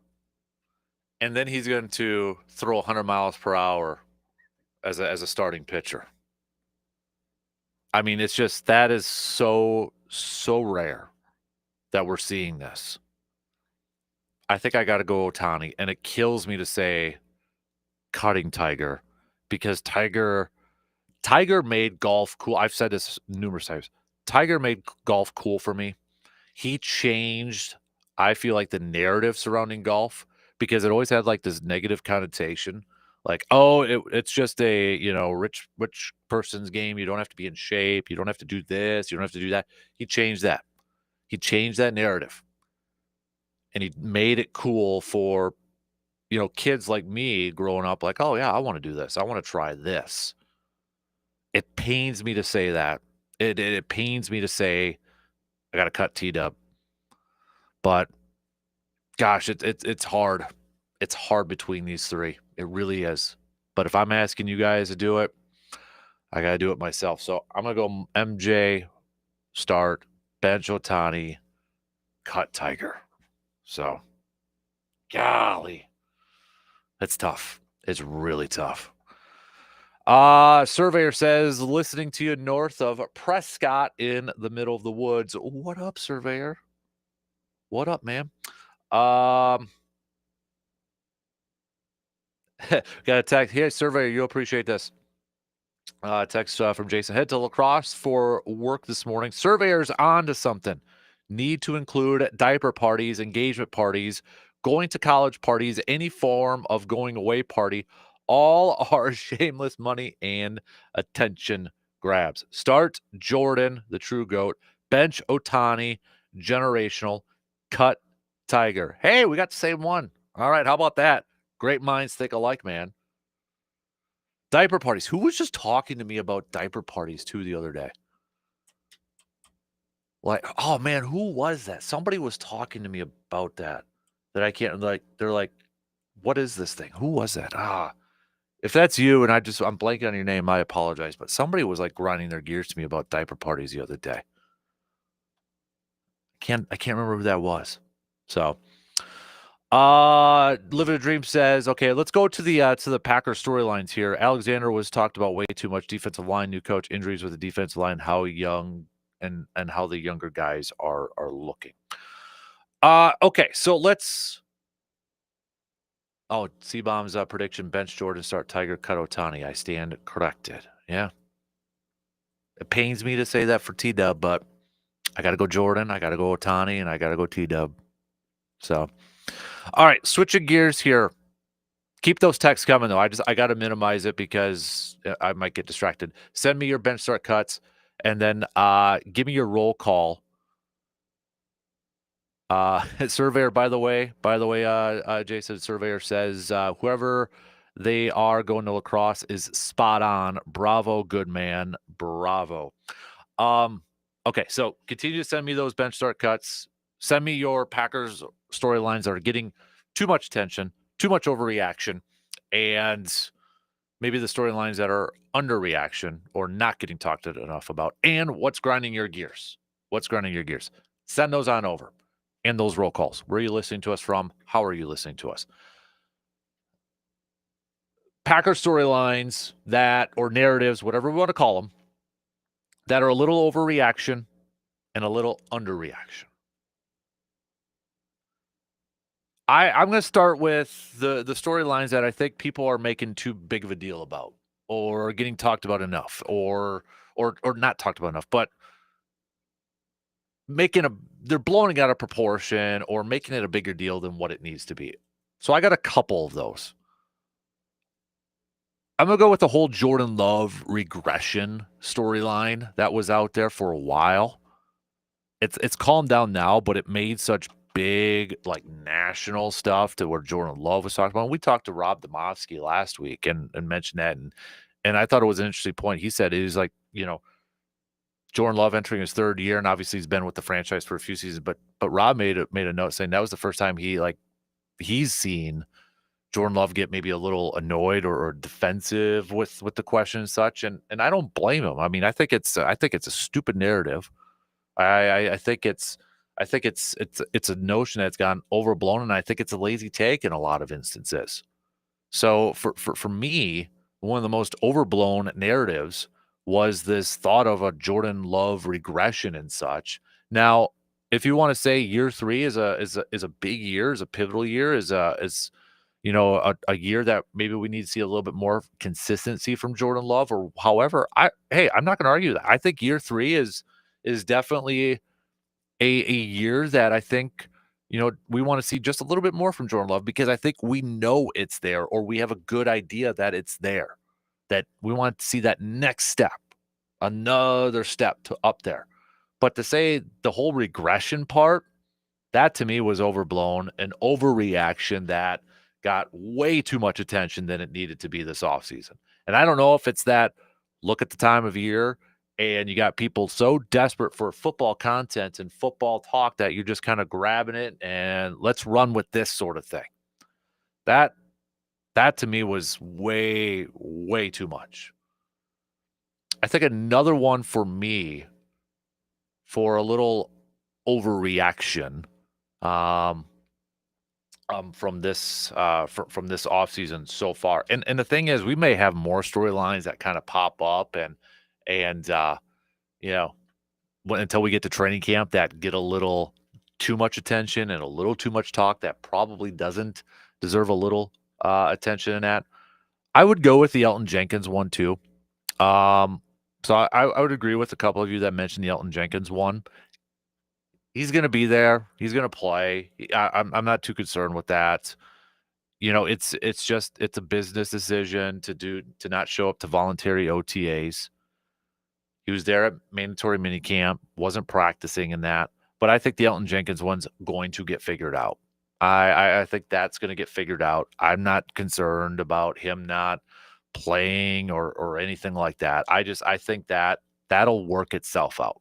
And I'm fairly confident that they'll be on the same page. He's going to be on the practice field for training camp. So that I think, obviously people got to report it and throw that out there and such, but I think if there's anybody that's like fan wise that's worried about it because of what you're hearing or what you've seen of like he's not there at voluntary minicamp or he wants some more security or such because he's switching over to center. I think it'll be fine. I think it'll be fine, and unless he shows up at training camp, or I should say doesn't show up at training camp or sits out, then okay, we got something. But right now, I think we're good. I think we're going to be fine. The storylines to me that are a little bit underrated, I'm going to throw a couple of wild cards out there that maybe I'm grasping a little bit, but I want to go a little bit of a different direction with a couple of them. I think, maybe we just need to tip our cap to him, but something that wasn't talked a lot about, Zach Tom. Zach Tom is a guy that he could sit there and say, hey, I ain't showing up without a new contract. He didn't have to, he could have did this, that, he's due for a big payday, right? He still showed up and he still practiced. We know he's going to get a huge contract. And a lot of people would have sat out, would have said, I'm not going out there and risking, my potential huge contract and getting hurt and suffering an injury in practice, and then I don't get my payday. So I think it's a little bit of an underreaction that maybe we should have hey, Zach Tom, dude, that's a team guy. That's a guy that's, we appreciate that. Just going out there and still doing the work and still practicing when if there was a guy that probably had a case to say, hey, I ain't showing up without a new contract, it was probably Zach Tom, or it is probably Zach Tom. But the fact that he still showed up and he still did his thing, I think for all the negative stuff that we kind of point out or we hyper focus on or we try to maybe blow up even more, let's say, hey, Zach Tom, appreciate it, man. Thanks for showing up and still doing the work or showing up for your team. So I thought that was a little he deserved, I think, a little bit more credit for that. I think he deserved a little bit more praise for that. Another, and maybe I'm stretching more so on this one, but something that I feel like that isn't being talked a lot about, and maybe it's just because it's being overshadowed by a couple other position groups on this side of the ball, but the linebacking group. And hear me out here. Obviously, there's talk about Edgerrin Cooper. Edgerrin Cooper's gained some more muscle, but it seems like he hasn't lost a step. We saw what he did his rookie year, and there's a lot of optimism with him heading into his second year. There's that. And we know that. There's a lot of optimism. There's a lot of hype. There's a lot of excitement. I'm one of them. I can't wait to see Edgerrin Cooper in year 2 and hopefully have a very long, successful career with Green Bay. But I'm looking at it from the other aspects of this. Okay, Isaiah McDuffie signed a new deal.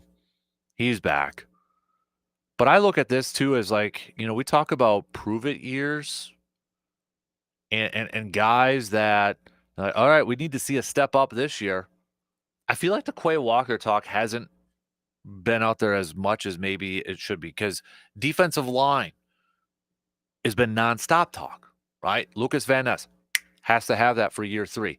Kenny Clark has to bounce back this year. Both those guys, it was revealed they had injuries last year. Okay, maybe you get a little bit of a grace.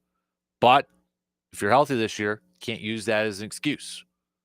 Rashawn Gary, are we going to see a step up and play? Devontae Wyatt, he's entering, he's got that 5th-year option, but can he just stay healthy and be out on the field? So defensive line talk has overshadowed this thing. And then obviously with the secondary with Jair Alexander, that talk has just been nonstop. And then it's like, okay, now it's no Jair. And you look at the corners, Keyshawn, Carrington, Hobbs, who else behind them? So maybe it's just based off the fact that the defensive line and the secondary has been talked about so much that maybe there just hasn't been enough talk or spotlight on the linebacking group. Now, I think we know there's no drama in terms of from a base defensive standpoint. We know the 3 starters. We know it's McDuffie. We know it's Walker. We know it's Cooper. But I also feel like this has got to be a year for Cooper, because we've heard Goody say we want an extension done with him. And we keep hearing players like Xavier McKinney say, man, this guy could be the best linebacker in all of football. So you've got all this positive reinforcement coming out from your coaching staff and from your teammates. But what is the biggest question mark surrounding Quay Walker? It's just the consistency. We saw glimpses of it last year. The 49ers game, the Dolphins game, back-to-back. It's like, all right. But then it's like, okay, then where? It's been so up and down. And the confusing thing is, like, the enigma. I feel like Quay Walker is one of the biggest enigmas on this team in terms of, like, it's confusing at times because we know he's got these supreme athletic traits. He's got the physical makeup of being a really good linebacker, but is at times it's just thinking too much. That's where I feel like, and this is just my armchair analysis, my armchair quarterback analysis. Do I feel like he would be better as a weak side linebacker? Yeah.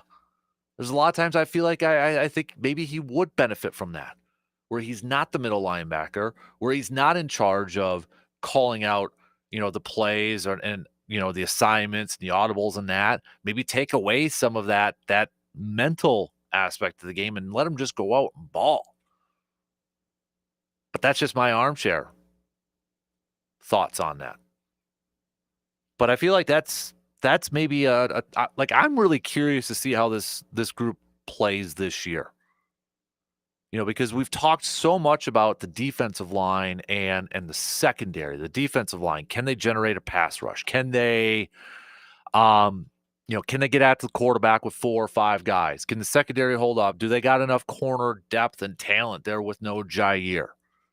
Evan Williams at safety. Maybe that's another one too. We talked about the secondary, but I think one thing that maybe isn't, I think I probably would put it in this category of a little bit of an under, maybe not talked about enough, is Evan Williams in year 2. We saw a lot of good stuff from Evan Williams last year. And it's still kind of head-scratching when you think about it. Week 1 last year in Philly, he didn't have any snaps. And then he ends up being one of the more pivotal players on the defense. In fact, so much when he's not in that lineup, when he was hurt, it affected the defense so much. So, again, year 2. And maybe that's the storyline for a lot of these guys, these year 2 guys. And that includes Jordan Morgan. That includes Marshawn Lloyd. That includes Javon Bullard, Evan Williams, Edrin Cooper. These year 2 guys, are we going to see jumps from them? Are we going to see sophomore walls? We've seen examples of both over the years for other teams or for Green Bay. Are we going to see the sophomore slumps? Or are we going to see a jump in year 2? Because you look at that rookie class from last year for the Packers. And right now it looks like for a lot of those guys, it looks like a solid class, but there's still unknowns. We don't know about Jordan Morgan yet. We don't know about him. Edrin Cooper, we're high on. We're excited about. Javon Bullard, is he going to transition to a full-time slot nickel guy? Safety? Marshawn Lloyd? There was excitement last year, but we don't know. He's going to be the main backup to Josh Jacobs. What about this Hopper kid, third-round pick linebacker? We were just talking about linebackers. Haven't really heard a whole lot about him. Mentioned Evan Williams. Jacob Monk was getting some of the center snaps with no Elton Jenkins. And then Kalen King, everybody's favorite corner now, was a seventh-round pick last year. There's so much about these year two guys that I think that's going to be an interesting storyline to follow as the season progresses. So those are just kind of the first ones that popped up in my head for storylines that are a little bit overreaction, and maybe some that aren't getting enough talk about, that aren't getting enough mentions, that maybe we should be focusing on. What am I missing? What are some of the other storylines that we're all missing that maybe I didn't mention or maybe some of the other listeners haven't mentioned? In your opinion, what do you think? What's a storyline that's been just like beaten to death that you're like, dudes, guys, gals, this is being overblown for no reason. Stop talking about it. Or what's the one that's like, why is nobody talking about this? Why is nobody mentioning this as much? What are we missing? I feel like we're missing a couple here. Let me know. All right. Okay, keep sending those bench start cuts and roll call. Where are you listening to us from? How are you listening to us? Let's take a quick break. We'll be back to finish up the second hour coming up after these quick words.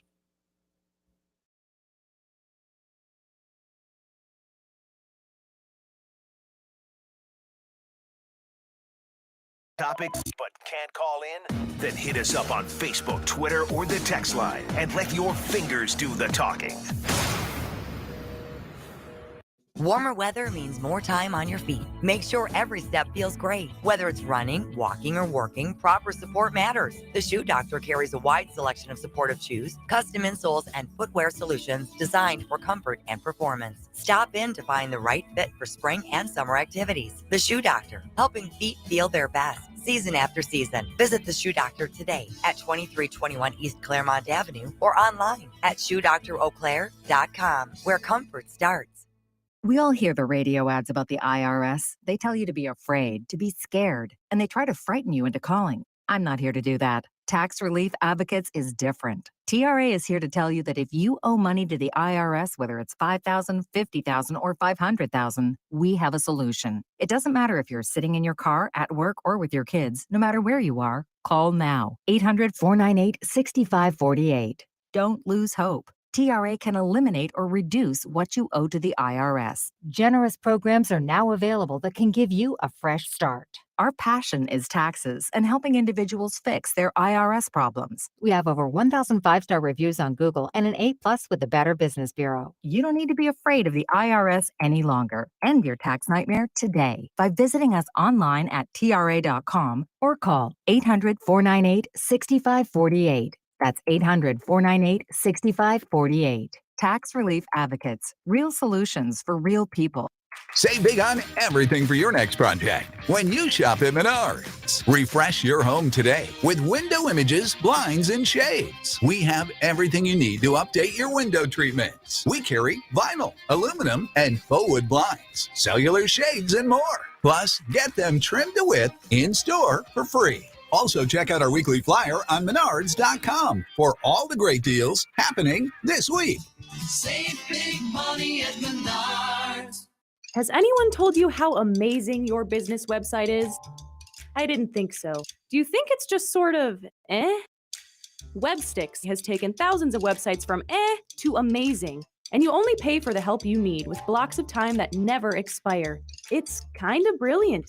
Websticks. Find out more at websticks.com. That's websticks with an X.com. Stunning sites, more clicks, web support from Websticks.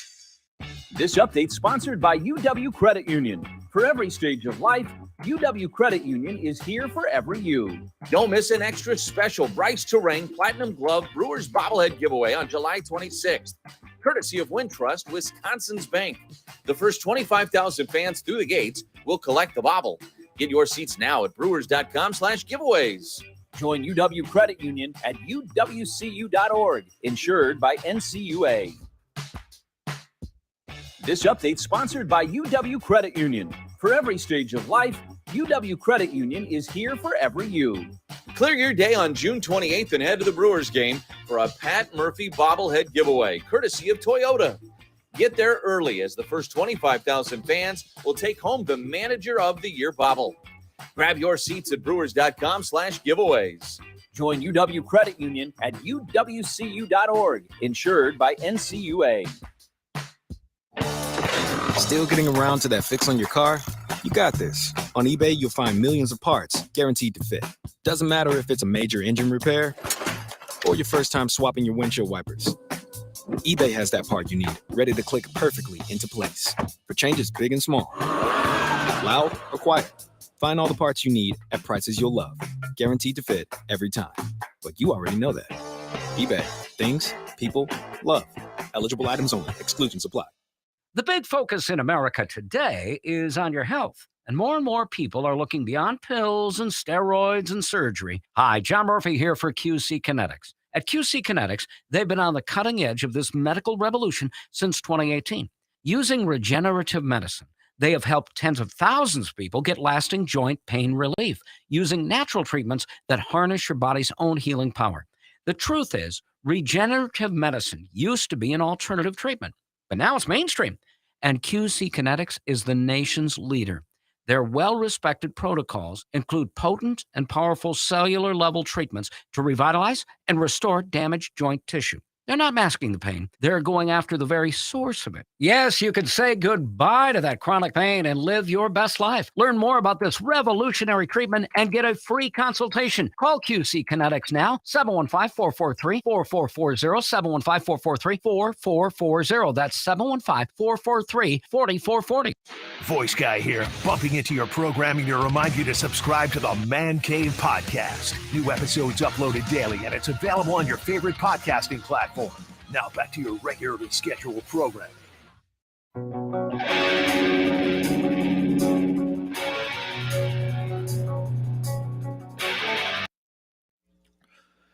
When your vehicle needs work, whether it's an oil change, maybe some new tires, maybe some engine work, it can be a stressful situation trying to figure out where to go, but take the stress off, make it simpler. Just head over to AJM Automotive in Eau Claire. Been around since 1952, and they take care of more than just cars too. If you got little, maybe that riding lawnmower is acting up and you need a little work done on it. Heck, I saw on Facebook a couple weeks ago they were even helping out and working on a trailer and such. So, I mean, what a wide range of services over at AJM Automotive. And they could take care of you as well. 1919 Brackett Avenue. Just give them a call, 715-835-9523. Especially, it's this time of year. Maybe you're going to be taking some road trips, some family vacations with the summer. And if you want to make sure that car is ready to go, whether it is oil change or maybe getting some new tires or just checking out the brakes and that, make your appointment with our good friends at AJM Automotive. Again, their phone number, 715-835-9523. And located at 1919 Brackett Avenue. They even do towing services too. So obviously we never want to get into a situation where you need a tow, but if you do, you can give the fine folks at AJM Automotive a quick call. All right, we got about 10 minutes to the top of the hour. Coming up just past 8 o'clock, we'll catch up with the Eau Claire Express. The Express again with a W last night in Bismarck. They're going up against Bismarck in Bismarck again tonight. So we'll catch up with our friends from the Express for our Tuesday chats. After that, we'll talk with RJ Cardinal from our sister station, Zone in Madison.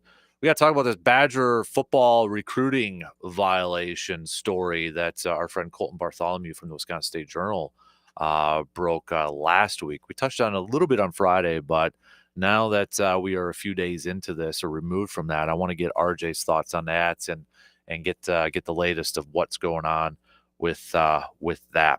You can continue to send me your Toyson Ford Grind My Gears Tuesday.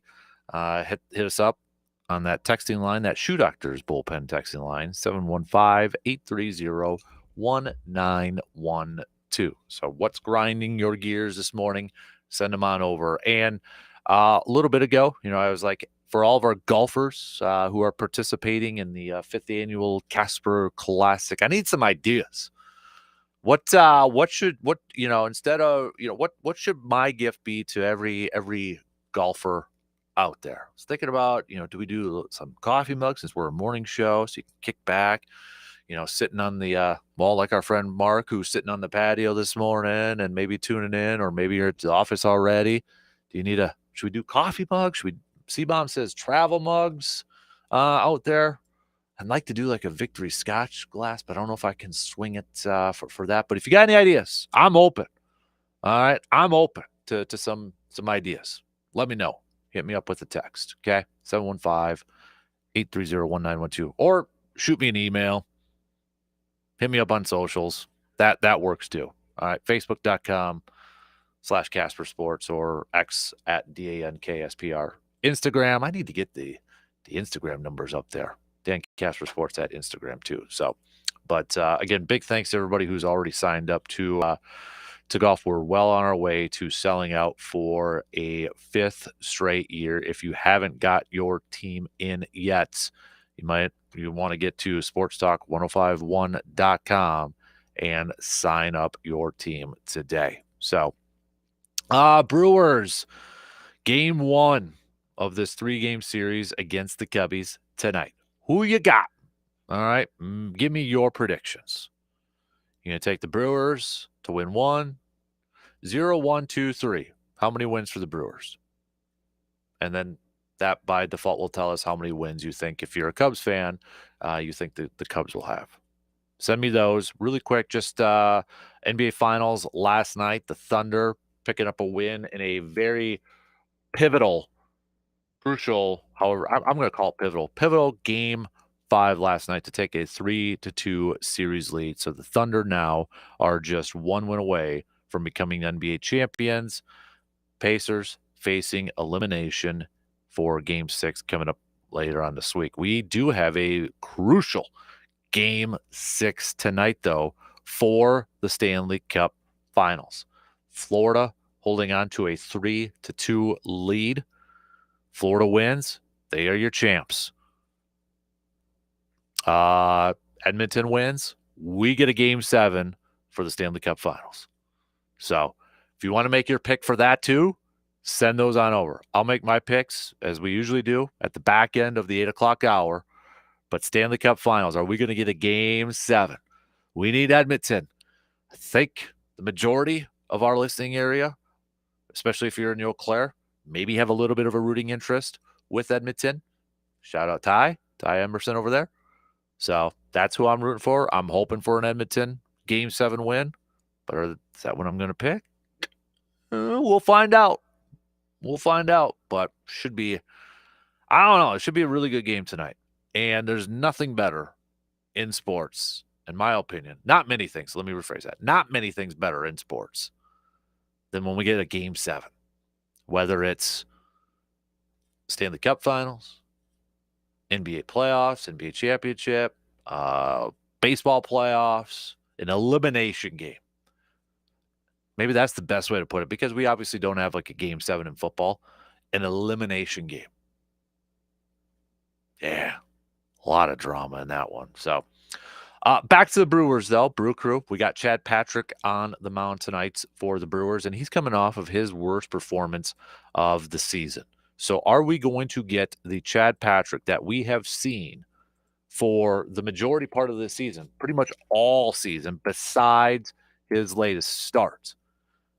Before his last game, again, Chad Patrick was a guy that did not allow more than 3 earned runs in any start so far this season. So on one hand, you could probably say, well, he was probably due to maybe have an outing like he did against Atlanta.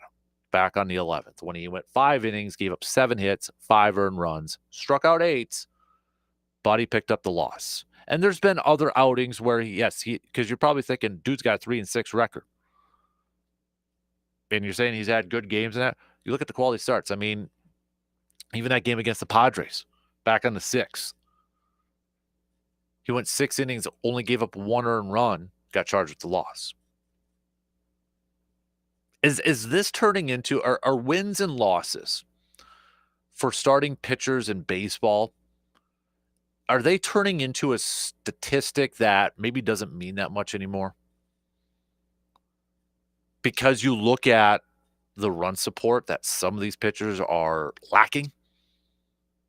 It's not their fault. It's not Paul Skeens' fault that he's going out there and he's pitching well, but his record isn't as great. His record doesn't reflect on how good he's been in these outings because his Pirates offense can't score.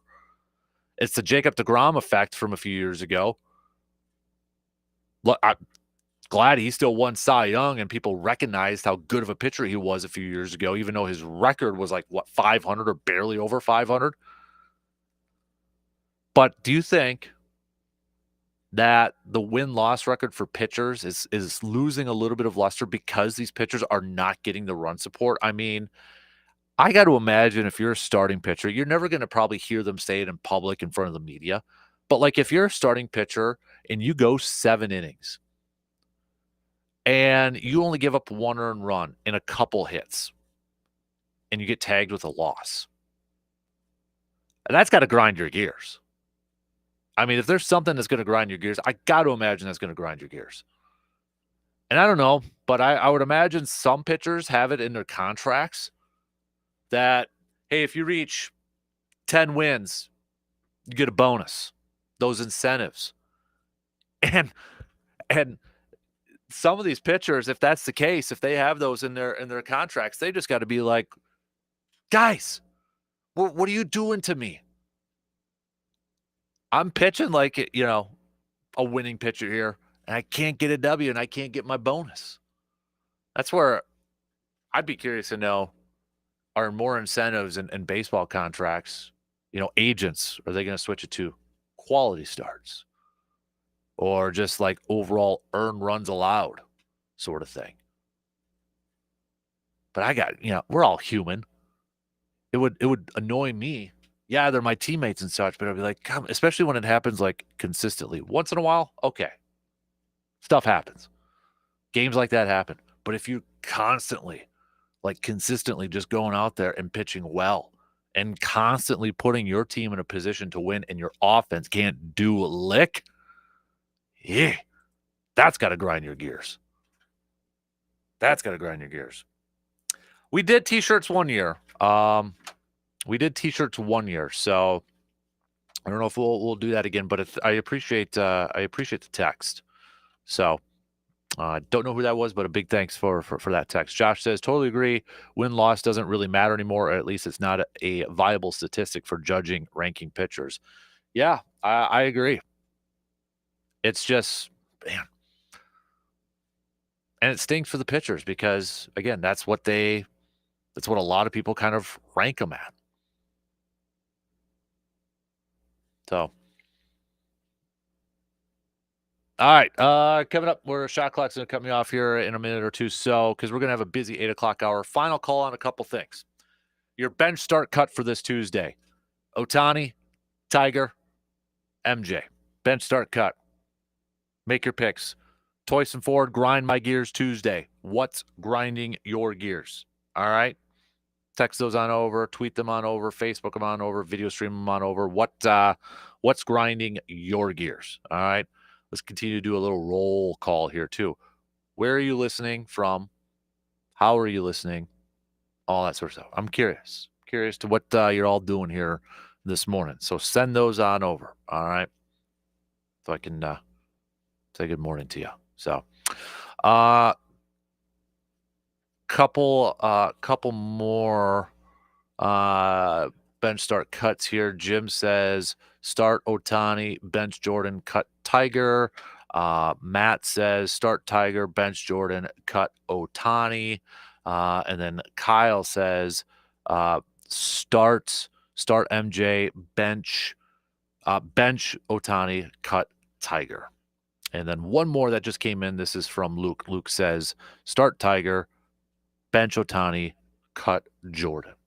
All right, keep those coming. I know a couple of you said this is way too hard. I get it. I understand it is hard. It's hard for me too. But I went with start MJ, bench Otani, cut T-Dub. All right, shot clock's going to cut me off here. So coming up next hour, we'll kick it off with a little Eau Claire Express chat. And then we've got RJ Cardinal coming up towards the bottom of the hour. We'll talk about some of these Badger football recruiting violations and that. So 2 in, 1 more to go on this busy Tuesday morning. We'll be back after these quick words.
Final hour kicking off right now on this Tuesday morning, a very busy Tuesday morning. So a big thanks for making us a part of your starts. Coming up, we'll catch up with RJ Cardinal at the bottom of the hour. We'll talk a little Badger football with him, especially with the news that popped up late last week. Some recruiting violations, some no-nos for Badger football. So we'll get the latest with RJ coming up about 8:30 this morning. We'll get back to some more of your texts and comments, but we kick off this hour like we normally do every Tuesday morning during the summer. It's our Eau Claire Express Chats, and Sammy is joining us again this morning. Didn't make the trip to Bismarck with the ball club. No, I think You're I'm good. okay. Yeah, you're good. So this is one of the longest, if not the longest, road trip for the Yeah, Express, the right? next one ends after our 11 games in 14 days. Mm-hmm. We go into the weekend, and then the All-Star break hits that following week. That's right. So Yeah. it's just kind of a funky week. So the team's actually gone longer at that point, just be Mhm. with away games, 3 days off, more away games. Right.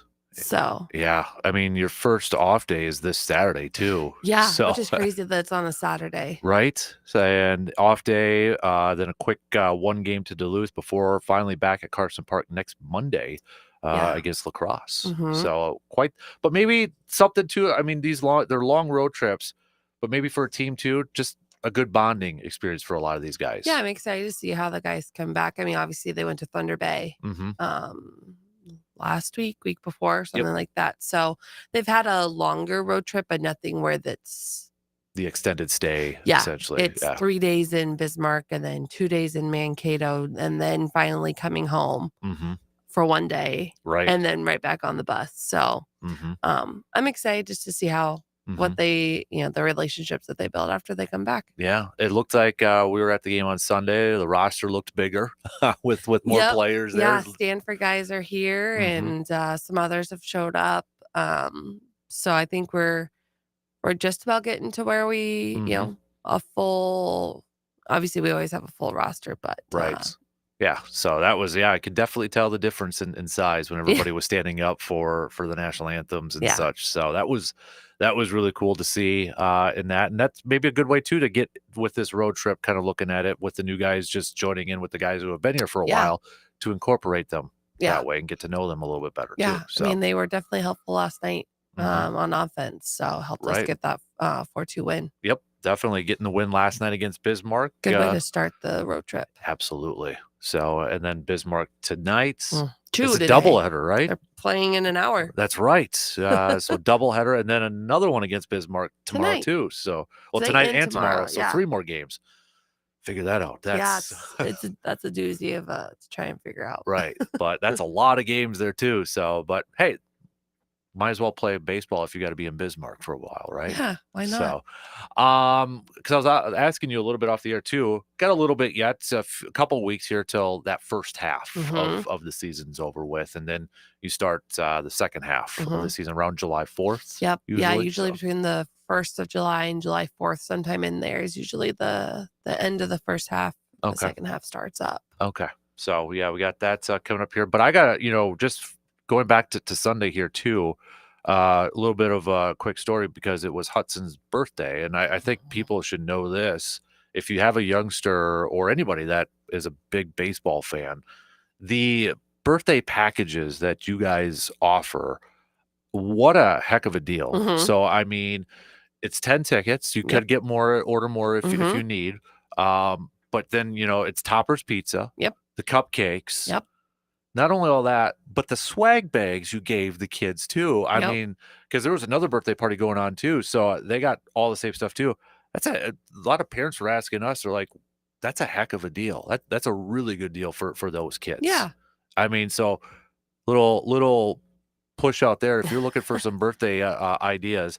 It's in the Whiffley zone, which Mhm. is an awesome area too. Yep, you get your own table reserved. They get Mhm. the opportunity to say play ball on the field, which Yep. Hudson and the other birthday kiddo did with Yep. their friends, and you have the option to add on a birthday message on the video board. Mhm. So Yep.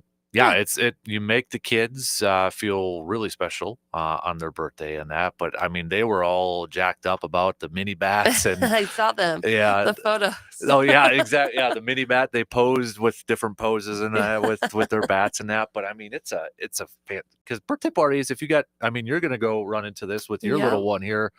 They could get pretty expensive, but that's a heck of a deal for the Express. So big shout out to you guys over there. That was a lot of fun. And Hudson did say, I asked him afterwards, where does this rank? And he said number 1 on the birthday parties. So, I love to hear it. So that means it's going to be every year. Yeah, right. Exactly. You might as well pencil in for next year. So, but some other promotions coming up. I know that was a big one for Princess and Superheroes. To say the boys were picking on Olaf a little bit. Oh. So mom yelled at him. So they told him to knock it off. So, but that was, we saw Thor there and Spider-Man and everybody was over there too. So that's always a big night. But coming up, I know because it's next week yet, but pickleball. And this is something you've talked about for the last, I think, couple years, right? So we're doing pickleball appreciation. We did a ticket package so that way you could get tickets and a pickleball paddle. And then we have our events interns are working on putting on a pickleball game later on, coming up in a couple of weeks. I think it's like July 11th. Okay. Is that a July 12th? 11th. It's I've got a Friday, and then July 12th Saturday. It's one of those days. It's coming up. It's coming up. No, it's July 2nd. July No, 2nd. Okay. I'm lying again. It's July 5th. Final answer. July 5th, Saturday. Yeah. So there you go. I Final know answer. it's coming up in July, and it's on a Saturday, and it's July 5th. Perfect. So put that on the calendar. Yeah. Absolutely. Get me in the Whipley zone. Okay. Nice. You guys have been doing a lot in the Whiffley zone. Was it you had like bingo coming up? Bingo's tonight. Yeah. So I mean, you're doing that. I know you do trivia on over there too Thursdays. Thursdays. So I mean, and these are usually when you guys are on the road for road games to do that. So again, if you haven't been in the Whiffley zone, I mean, you got a couple trailers back there with the beverages and stuff, and I mean, it's really set up nicely. Back there. Dale's doing a really good job over there. Absolutely. Also, tell me this because I've been seeing this pop up on social media. Your ticket scavenger hunt. What's this? What's this about? Is this something the interns are going about and doing? They are. So it's thanks to Viz Eau Claire. We are putting tickets out on different sculptures around Eau Claire. Okay. If you come to a game, you can see where the clues are for the next ticket drop. Okay. We're doing fan deck tickets, GA tickets, box seat tickets, grandstand tickets, anything. I saw the person that won them for Sunday's game. They had never been to a baseball game that they had posted. So we usually do 2 tickets, and then they'll pull out the video and they're gone within minutes. Yeah. What's the Instagram or Facebook or both? Instagram and Facebook. They both go on the Instagram and Facebook reels. Okay. So make sure you're following the Express on Instagram and Facebook so you don't miss it. And maybe set some notifications. Yeah. When if you want to get those tickets. That's a cool idea though. I saw that pop up the last week or so and I'm like, oh, that's really cool. Yeah. Just a fun way to, get out and about and drop off some tickets. And scavenger hunts. I mean, who doesn't like a good old scavenger hunt? It's like National Treasure. Yeah. Trying to figure that out. So one of my favorite movies. So, but you guys are on the road. So what's this week look like for the interns? I mean, for the Express that are staying back with the team on the road.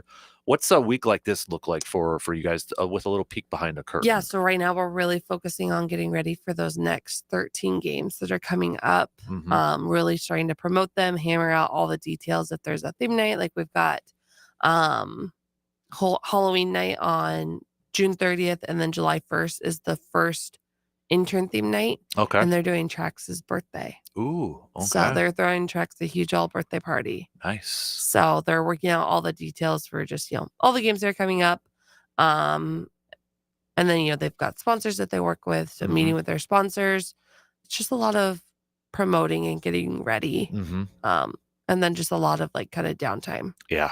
Kind of just regroup because you guys have been home a lot. Yeah. To I begin the looked season. at the calendar and I've worked 16 days straight. There's a lot of home games. So yeah, you guys deserve a little bit of a R&R and a little bit of a break. Yeah. So they had yesterday and today off. And I think they're sleeping, eating, golfing, working out, all the fun stuff. And then they'll be back in the office. And then we actually partnered with the event district this year. And so we are going to Summer Jam. Nice. That's awesome. And that's coming up this weekend too. So heck yeah.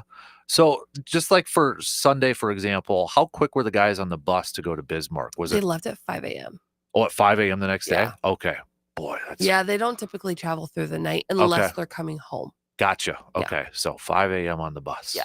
Man. Yeah. I was kind of wondering, like, did they have to hurry up and go and, because I saw them, leaving after the game, and then I'm like, are they hurrying up and trying to get? Because usually Sundays you're at Valley Burger, right? We haven't done that quite yet. Okay, haven't done that quite yet. Okay. Sundays they usually are the host family's favorite days because they're home in time to eat dinner with them. That's a little bit more important, right? Yeah. To get to know them a little bit. So that's cool. So, but yeah, I mean, you were telling me a little bit too that the bobbleheads come in. Oh boy. Yep, the Dale and the Vic bobbleheads got delivered yesterday, so that's all great news. Yeah. So those will be July 21st and so August they haven't 2nd. seen them yet in person. No, but Dale's wife has. Well, she hasn't seen them in person. I sent her a photo of them. Yeah, but they haven't seen. Oh, that's awesome. No. You're gonna have to record the video reaction from them. Yeah. Right.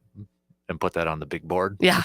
Put that out there. So those nights are coming up in July, correct? In August. Or in August, excuse July me. and August. July and August. So definitely going to be a very, very big nights. Yes. Coming up there too. So also, I mean, looking just a little bit ahead, July 4th, put it on your calendars, because we know July 4th is always a big game for you guys, and you will be at home. Yeah, we're playing Mankato. We haven't played them in a few years. All right, so that'll be something new and fresh. Is that jersey auction night Yes, that night too? there will be a jersey auction. Okay, so which jerseys are those? Those will be the 4th of July jerseys that we'll auction. The ones that they're actually wearing, or no, not wearing. Okay, so but 4th of July jerseys over there. So that'll be sweet. Add to the collection. Those always go over well. Yeah. So speaking of which, these t-shirts that now I saw, the NBA Jam throwbacks, whose idea was that?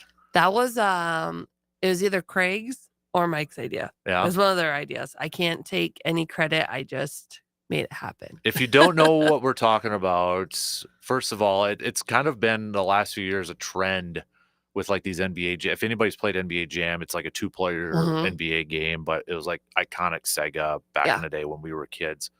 And it's kind of been, you see different versions of it, and it's got like what power or, whatever, and so it's Vic and Dale's animated picture. I don't know if you call it cartoonish picture or animated. I used their bobblehead photos. Okay, bobblehead photos on there. Yep. So it's not like a real headshot Yep. of them, but it's fantastic. And I saw them sitting in the shop on Sunday, and I thought about getting one. But what was their thoughts on that? Did they have any, or was it a typical response from those guys? Vic did get one for his mom. Yeah, okay. That's awesome. You just had your typical Dale just reaction. So yeah. What is it? Well, we got to ask his wife then. she loved it. Yeah. Yeah. That's the most important one Yeah. that likes it, Oh, right? she's known about it the whole time. Yeah. So That's so cool. But it seems like this year too, a lot of new exciting stuff like that, creative Mhm. stuff yeah, with that. So how did the Chris Cousy? it was good. Unfortunate with the weather, but we had Mhm. a couple hundred people that stuck around, and he Mhm. he performed for an hour and a half, and he sounded great. People loved it. Mhm. We had the fire pits going, and Yeah. it was fun. So is the next one coming up the Brady Luke band on the 28th? Yes. At the end of the month. So next week already. Yes. Next Saturday. Holy cow. Yeah, So, a week from Saturday. all right. So again, tonight is bingo night. Yes. So if anybody's going, what are some of the details that people should know if they want to attend bingo night tonight? At That's a the Whiffley great Zone. question. So bingo will be at 6:00. They will have prizes, when you Mhm. win. And then the cost, so just to buy your bingo sheets is $5 for a 3-card pack, or $10 for a 9-card pack. Okay. So yeah, that's not a bad deal at all. No.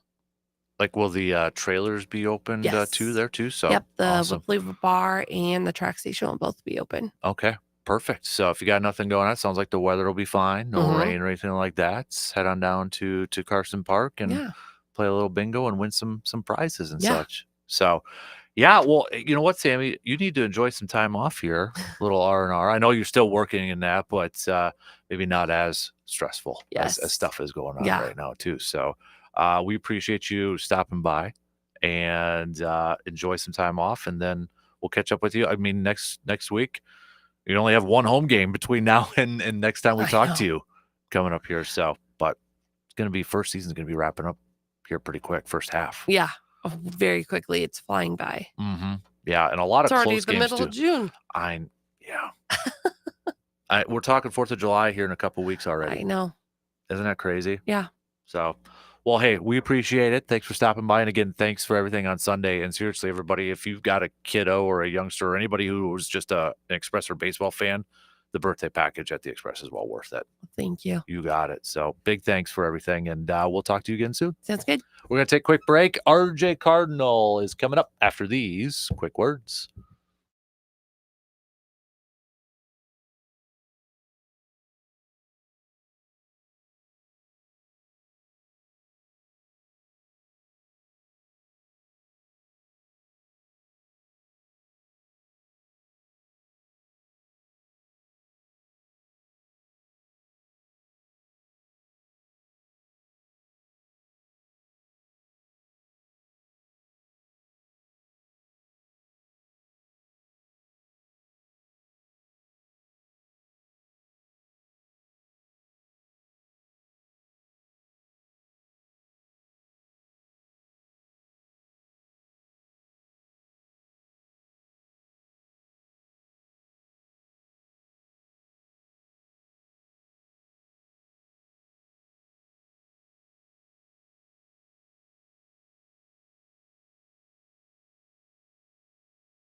With summer in full swing and the kiddos staying more at home, maybe you need to load up the food pantries, the fridge, the freezer with snacks and food and pizzas or whatever all the kids eat these days.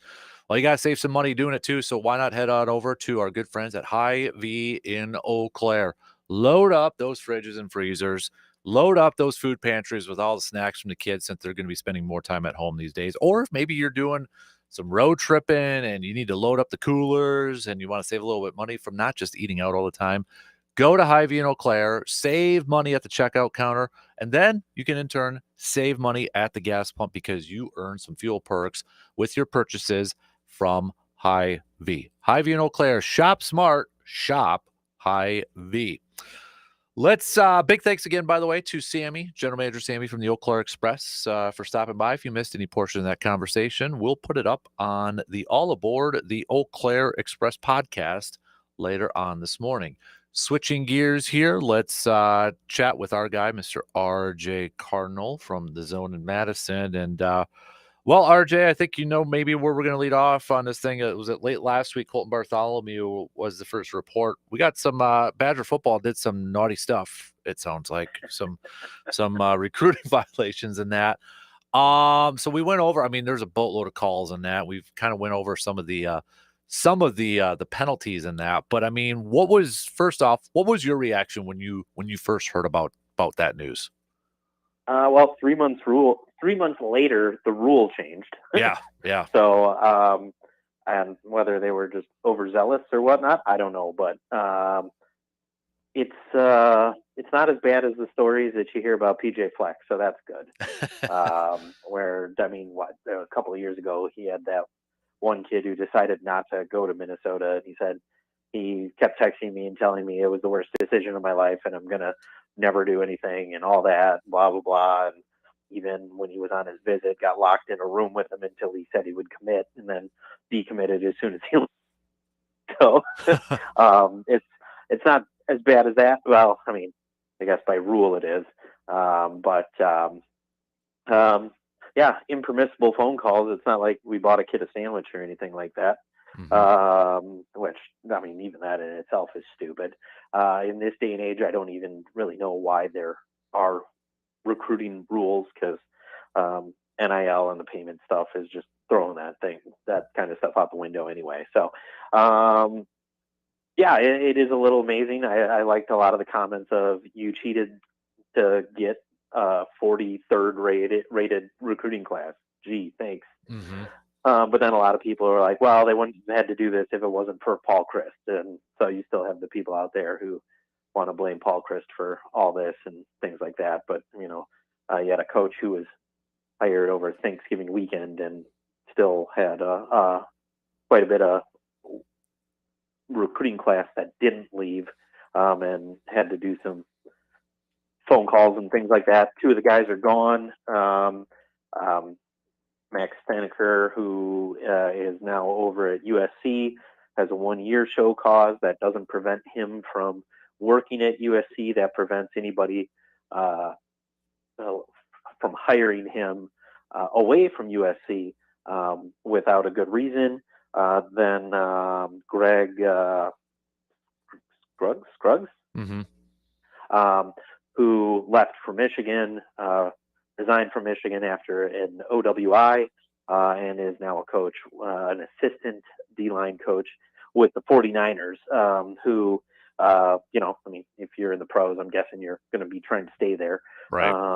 So his show cause will come and go with without any consequences of having somebody to prove that he's needed.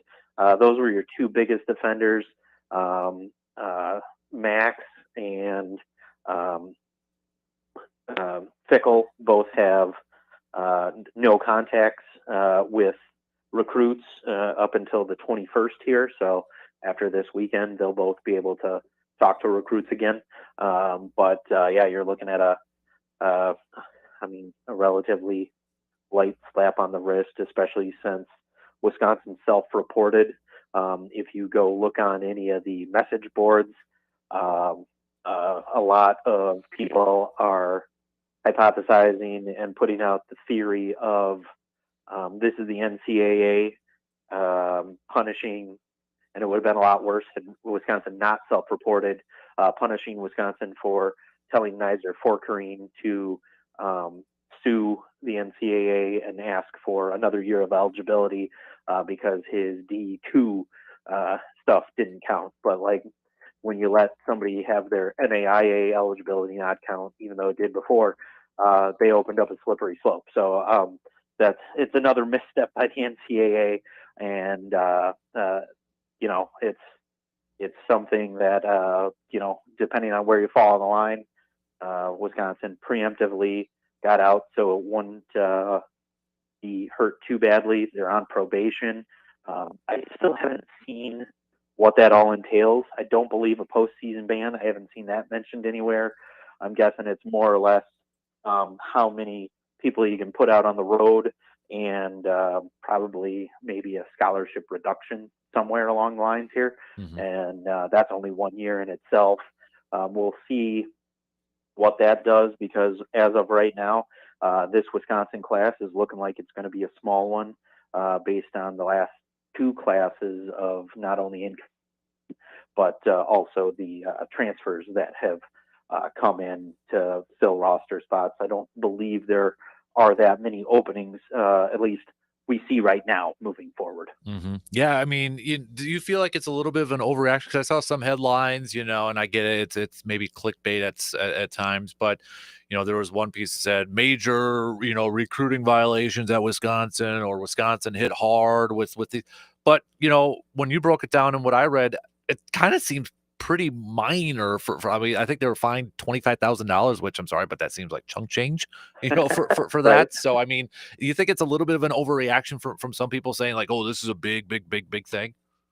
They classified it as a level 2, mostly for the calls before the opening of or during the dead period, and then the number of calls after initial contact with a recruit. So, I mean, I guess back in the day when rules actually mattered, yes, it would have been more so of a shock and like, oh my God, like this isn't good. And especially when the NCAA likes handing down heavy penalties on teams that aren't blue bloods.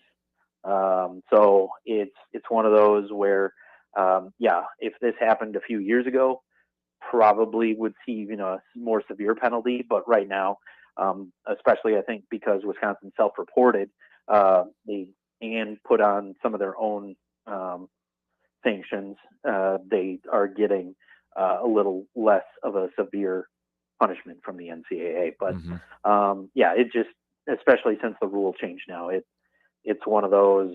I mean, can't go back in time and say the people who got paid, like, in 2005, there wasn't a Heisman Trophy winner, even though we all saw it.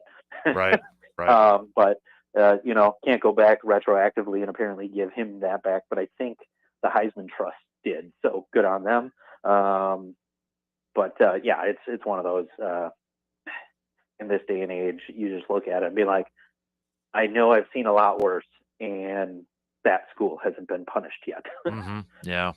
Hey, Colton Bartholomew also did a piece just a day or so ago, 5 things to watch as Wisconsin athletics handles the House settlement. He talked with Chris McIntosh, and McIntosh a couple times in this piece apparently said that sports won't be cut, which is from what I gather, RJ, is that an avenue that some universities are potentially looking at for cutting sports because of financial stuff in that? But when you hear McIntosh saying that sports won't be cut, do you feel better about it? Are you still maybe skeptical on that? Because that seems like maybe that's something that some universities are at least thinking about at this point.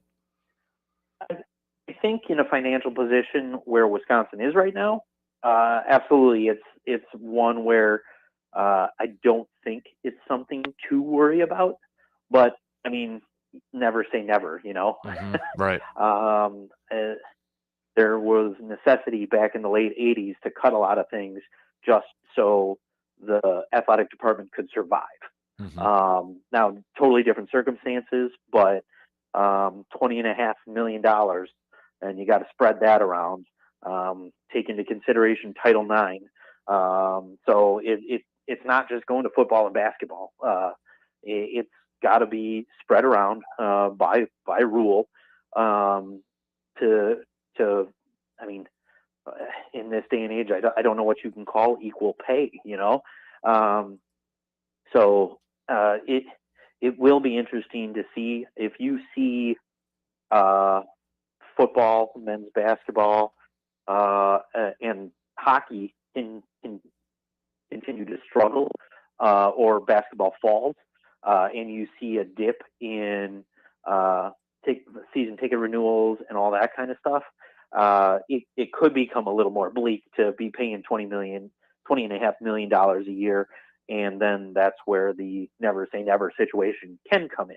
But I think in the position Wisconsin athletics is right now, I think trusting McIntosh and him saying no sports will be cut, it's not to say around the country other places won't be cutting sports, mostly because some of the smaller schools aren't necessarily able to spread that around and make it work financially by supporting as many sports as they do. So it'll be interesting to see around the country, but I think right now at Wisconsin, the no sports will be cut is a safe assumption.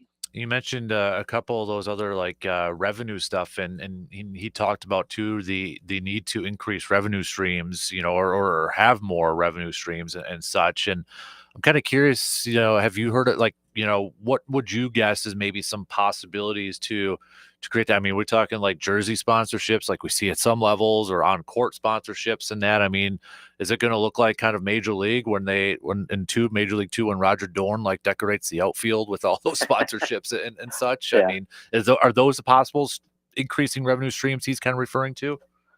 Well, we already did one of them with alcohol sales at the Kohl Center and at Camp Randall. So there's a new revenue stream that's a couple seasons old now. You have the Culver's logo on the court at the Kohl Center. Mm-hmm. It'll be interesting to see if anything goes. Like you see those pop-up triangles at some places, that kind of around the football field, mm-hmm. and that are just big old padded pyramids that just sit on the sidelines and have ads on them. Maybe you'll see more things like announced on the PA system, another insert company here, trip to the red zone, whatever you want to call it, and like things like look at Northwoods League games. There's always a sponsorship attached to something that goes on in play. I mean, who's to say we won't be seeing that getting applied to Wisconsin in terms of their sporting events and things like that. So any way you can, you got to start trying to scrounge to make a buck. Who knows if that'll turn into jersey sponsorships or anything like that? Because I mean, it still has a lot of blowback in baseball and basketball, but I mean, you really notice it now? Right. It's not like the Euro leagues where you have the chest sponsor and the back collar sponsor and things like that, or even like European hockey where, inside the circles for face-offs and stuff, there's like 12 ads, and then you got the 4 at center ice, and then you got, all along the boards and all that. I mean, Kohl Center's not too far off from that. They have 4 logos around the center ice where the W is. They have the advertising on the board, so it's nothing new to hockey.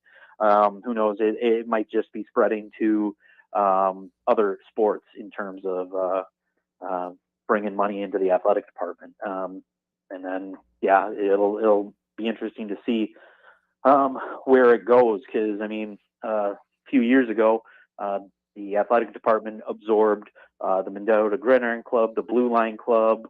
I forget what the basketball club was called, but they basically told all of them, hey, you're dissolving and becoming a part of the athletic department, where, I mean, all this stuff was already built in where they could just funnel money to you.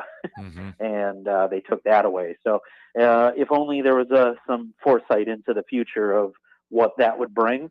I highly doubt those single entities per sport would have been dissolved.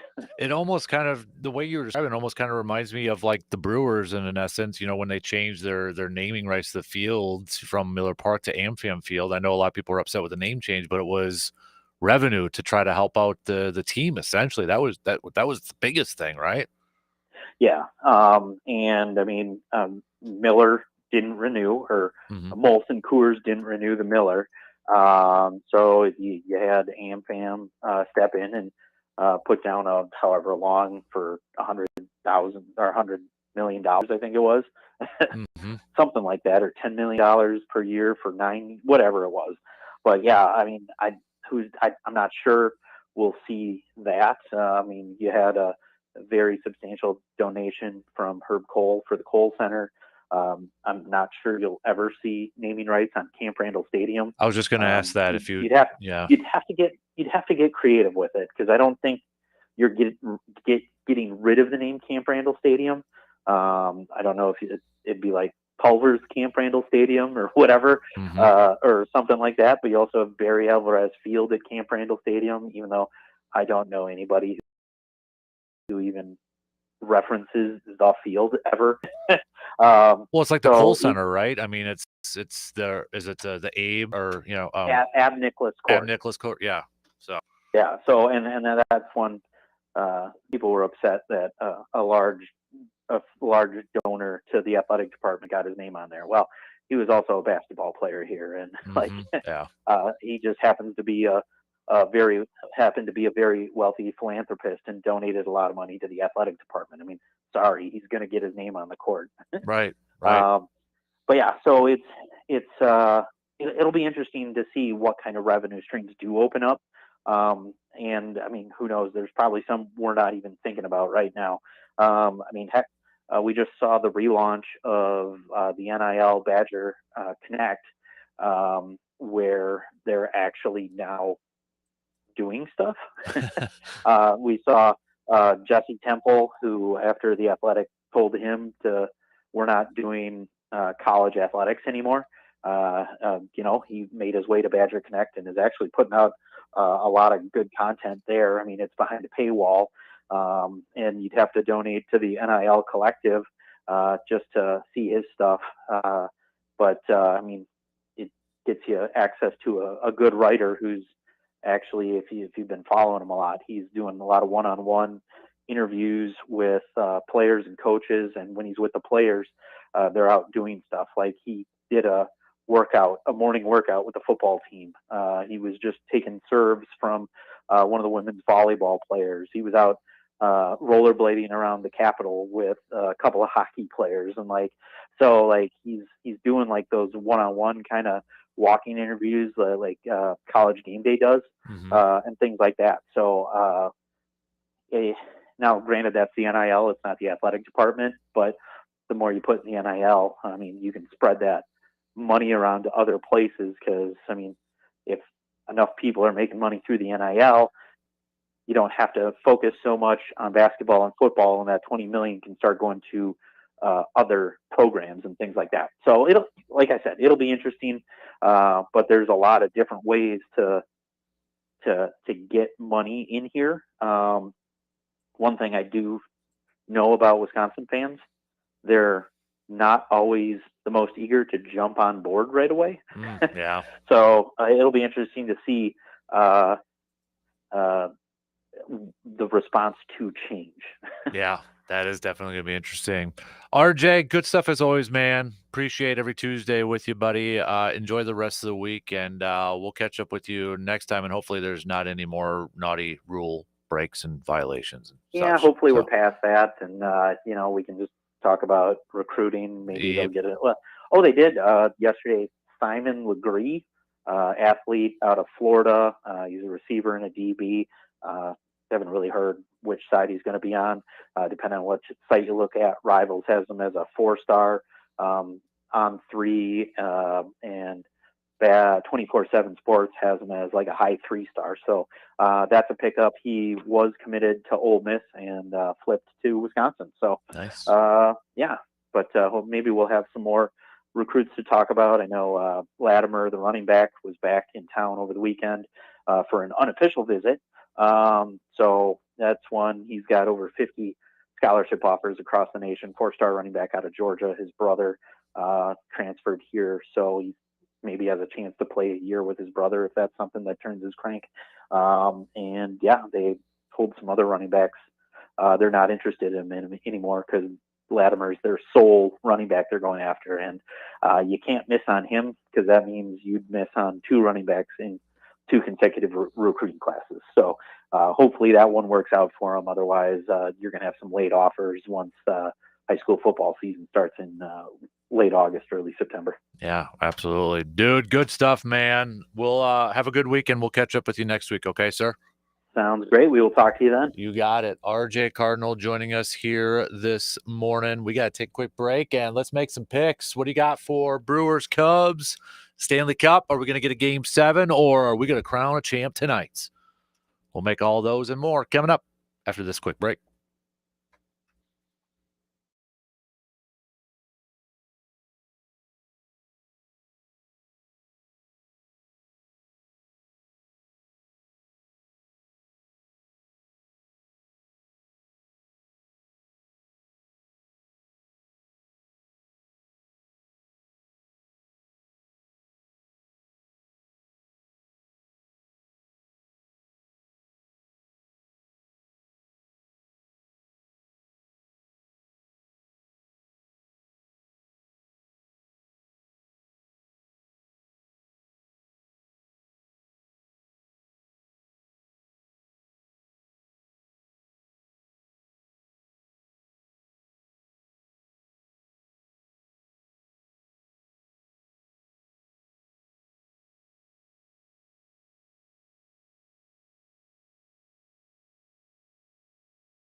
you're looking for great deals and friendly service in Eau Claire, then you've got to check out Mike's Star Market. We've been shopping there for years because they always have fresh quality meats and everything we need when it comes to our backyard barbecues for grilling out, especially brats, maybe some chicken snack sticks. Bloody Mary, smoked beef strips are the best over there.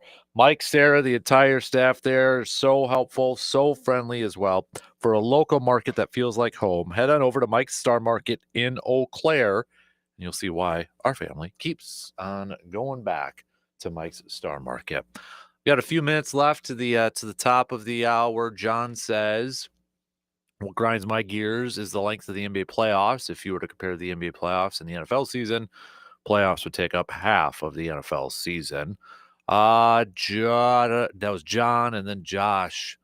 Oh, dude, he got a Sal Frelick t-shirt, and I'm pretty jealous of this. Does it say 10 on the back? My pal Sal. Oh, come on now. I got to read it. I have not read it yet, but Kurt Hogg from the Milwaukee Journal-Sentinel has a piece out about Sal Frelick. I saw it this morning.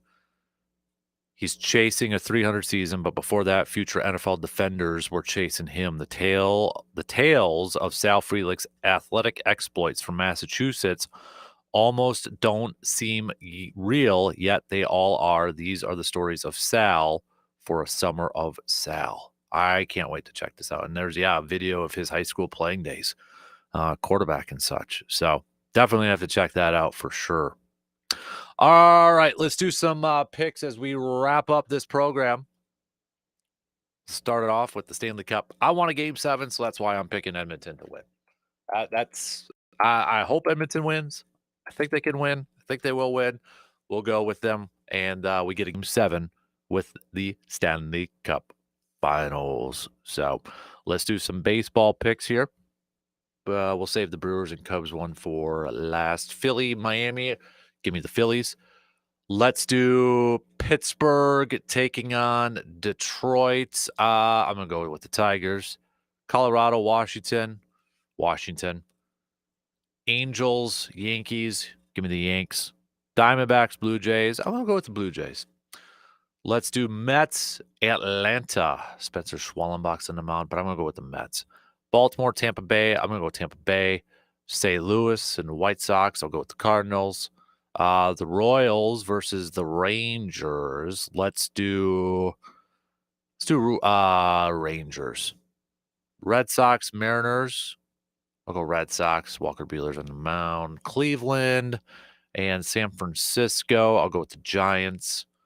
Houston and the Athletics. I'll go Houston. Padres versus the Dodgers.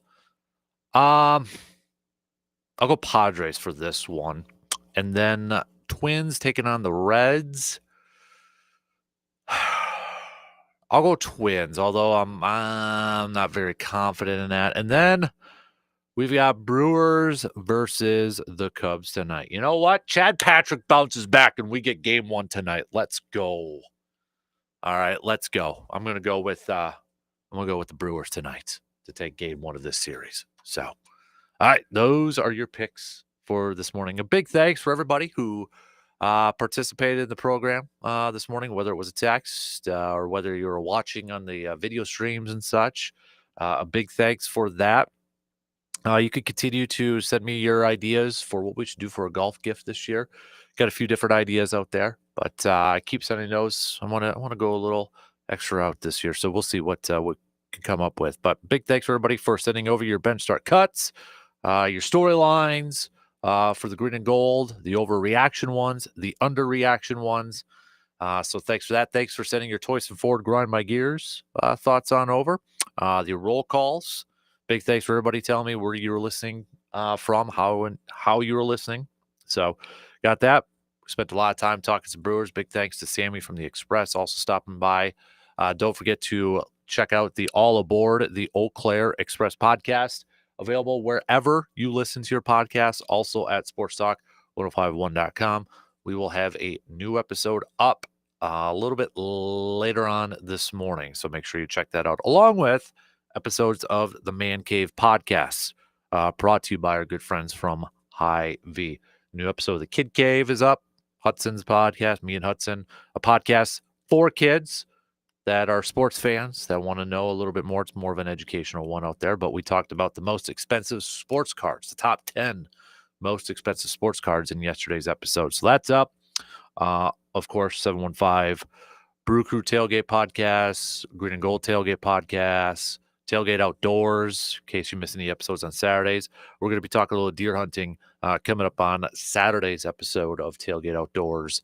So just a little preview on that with our guest. So if you missed any of those episodes, those are also available on podcast form as part of the Man Cave podcast or in their separate forms and such. Tomorrow, we'll do a little stock reports.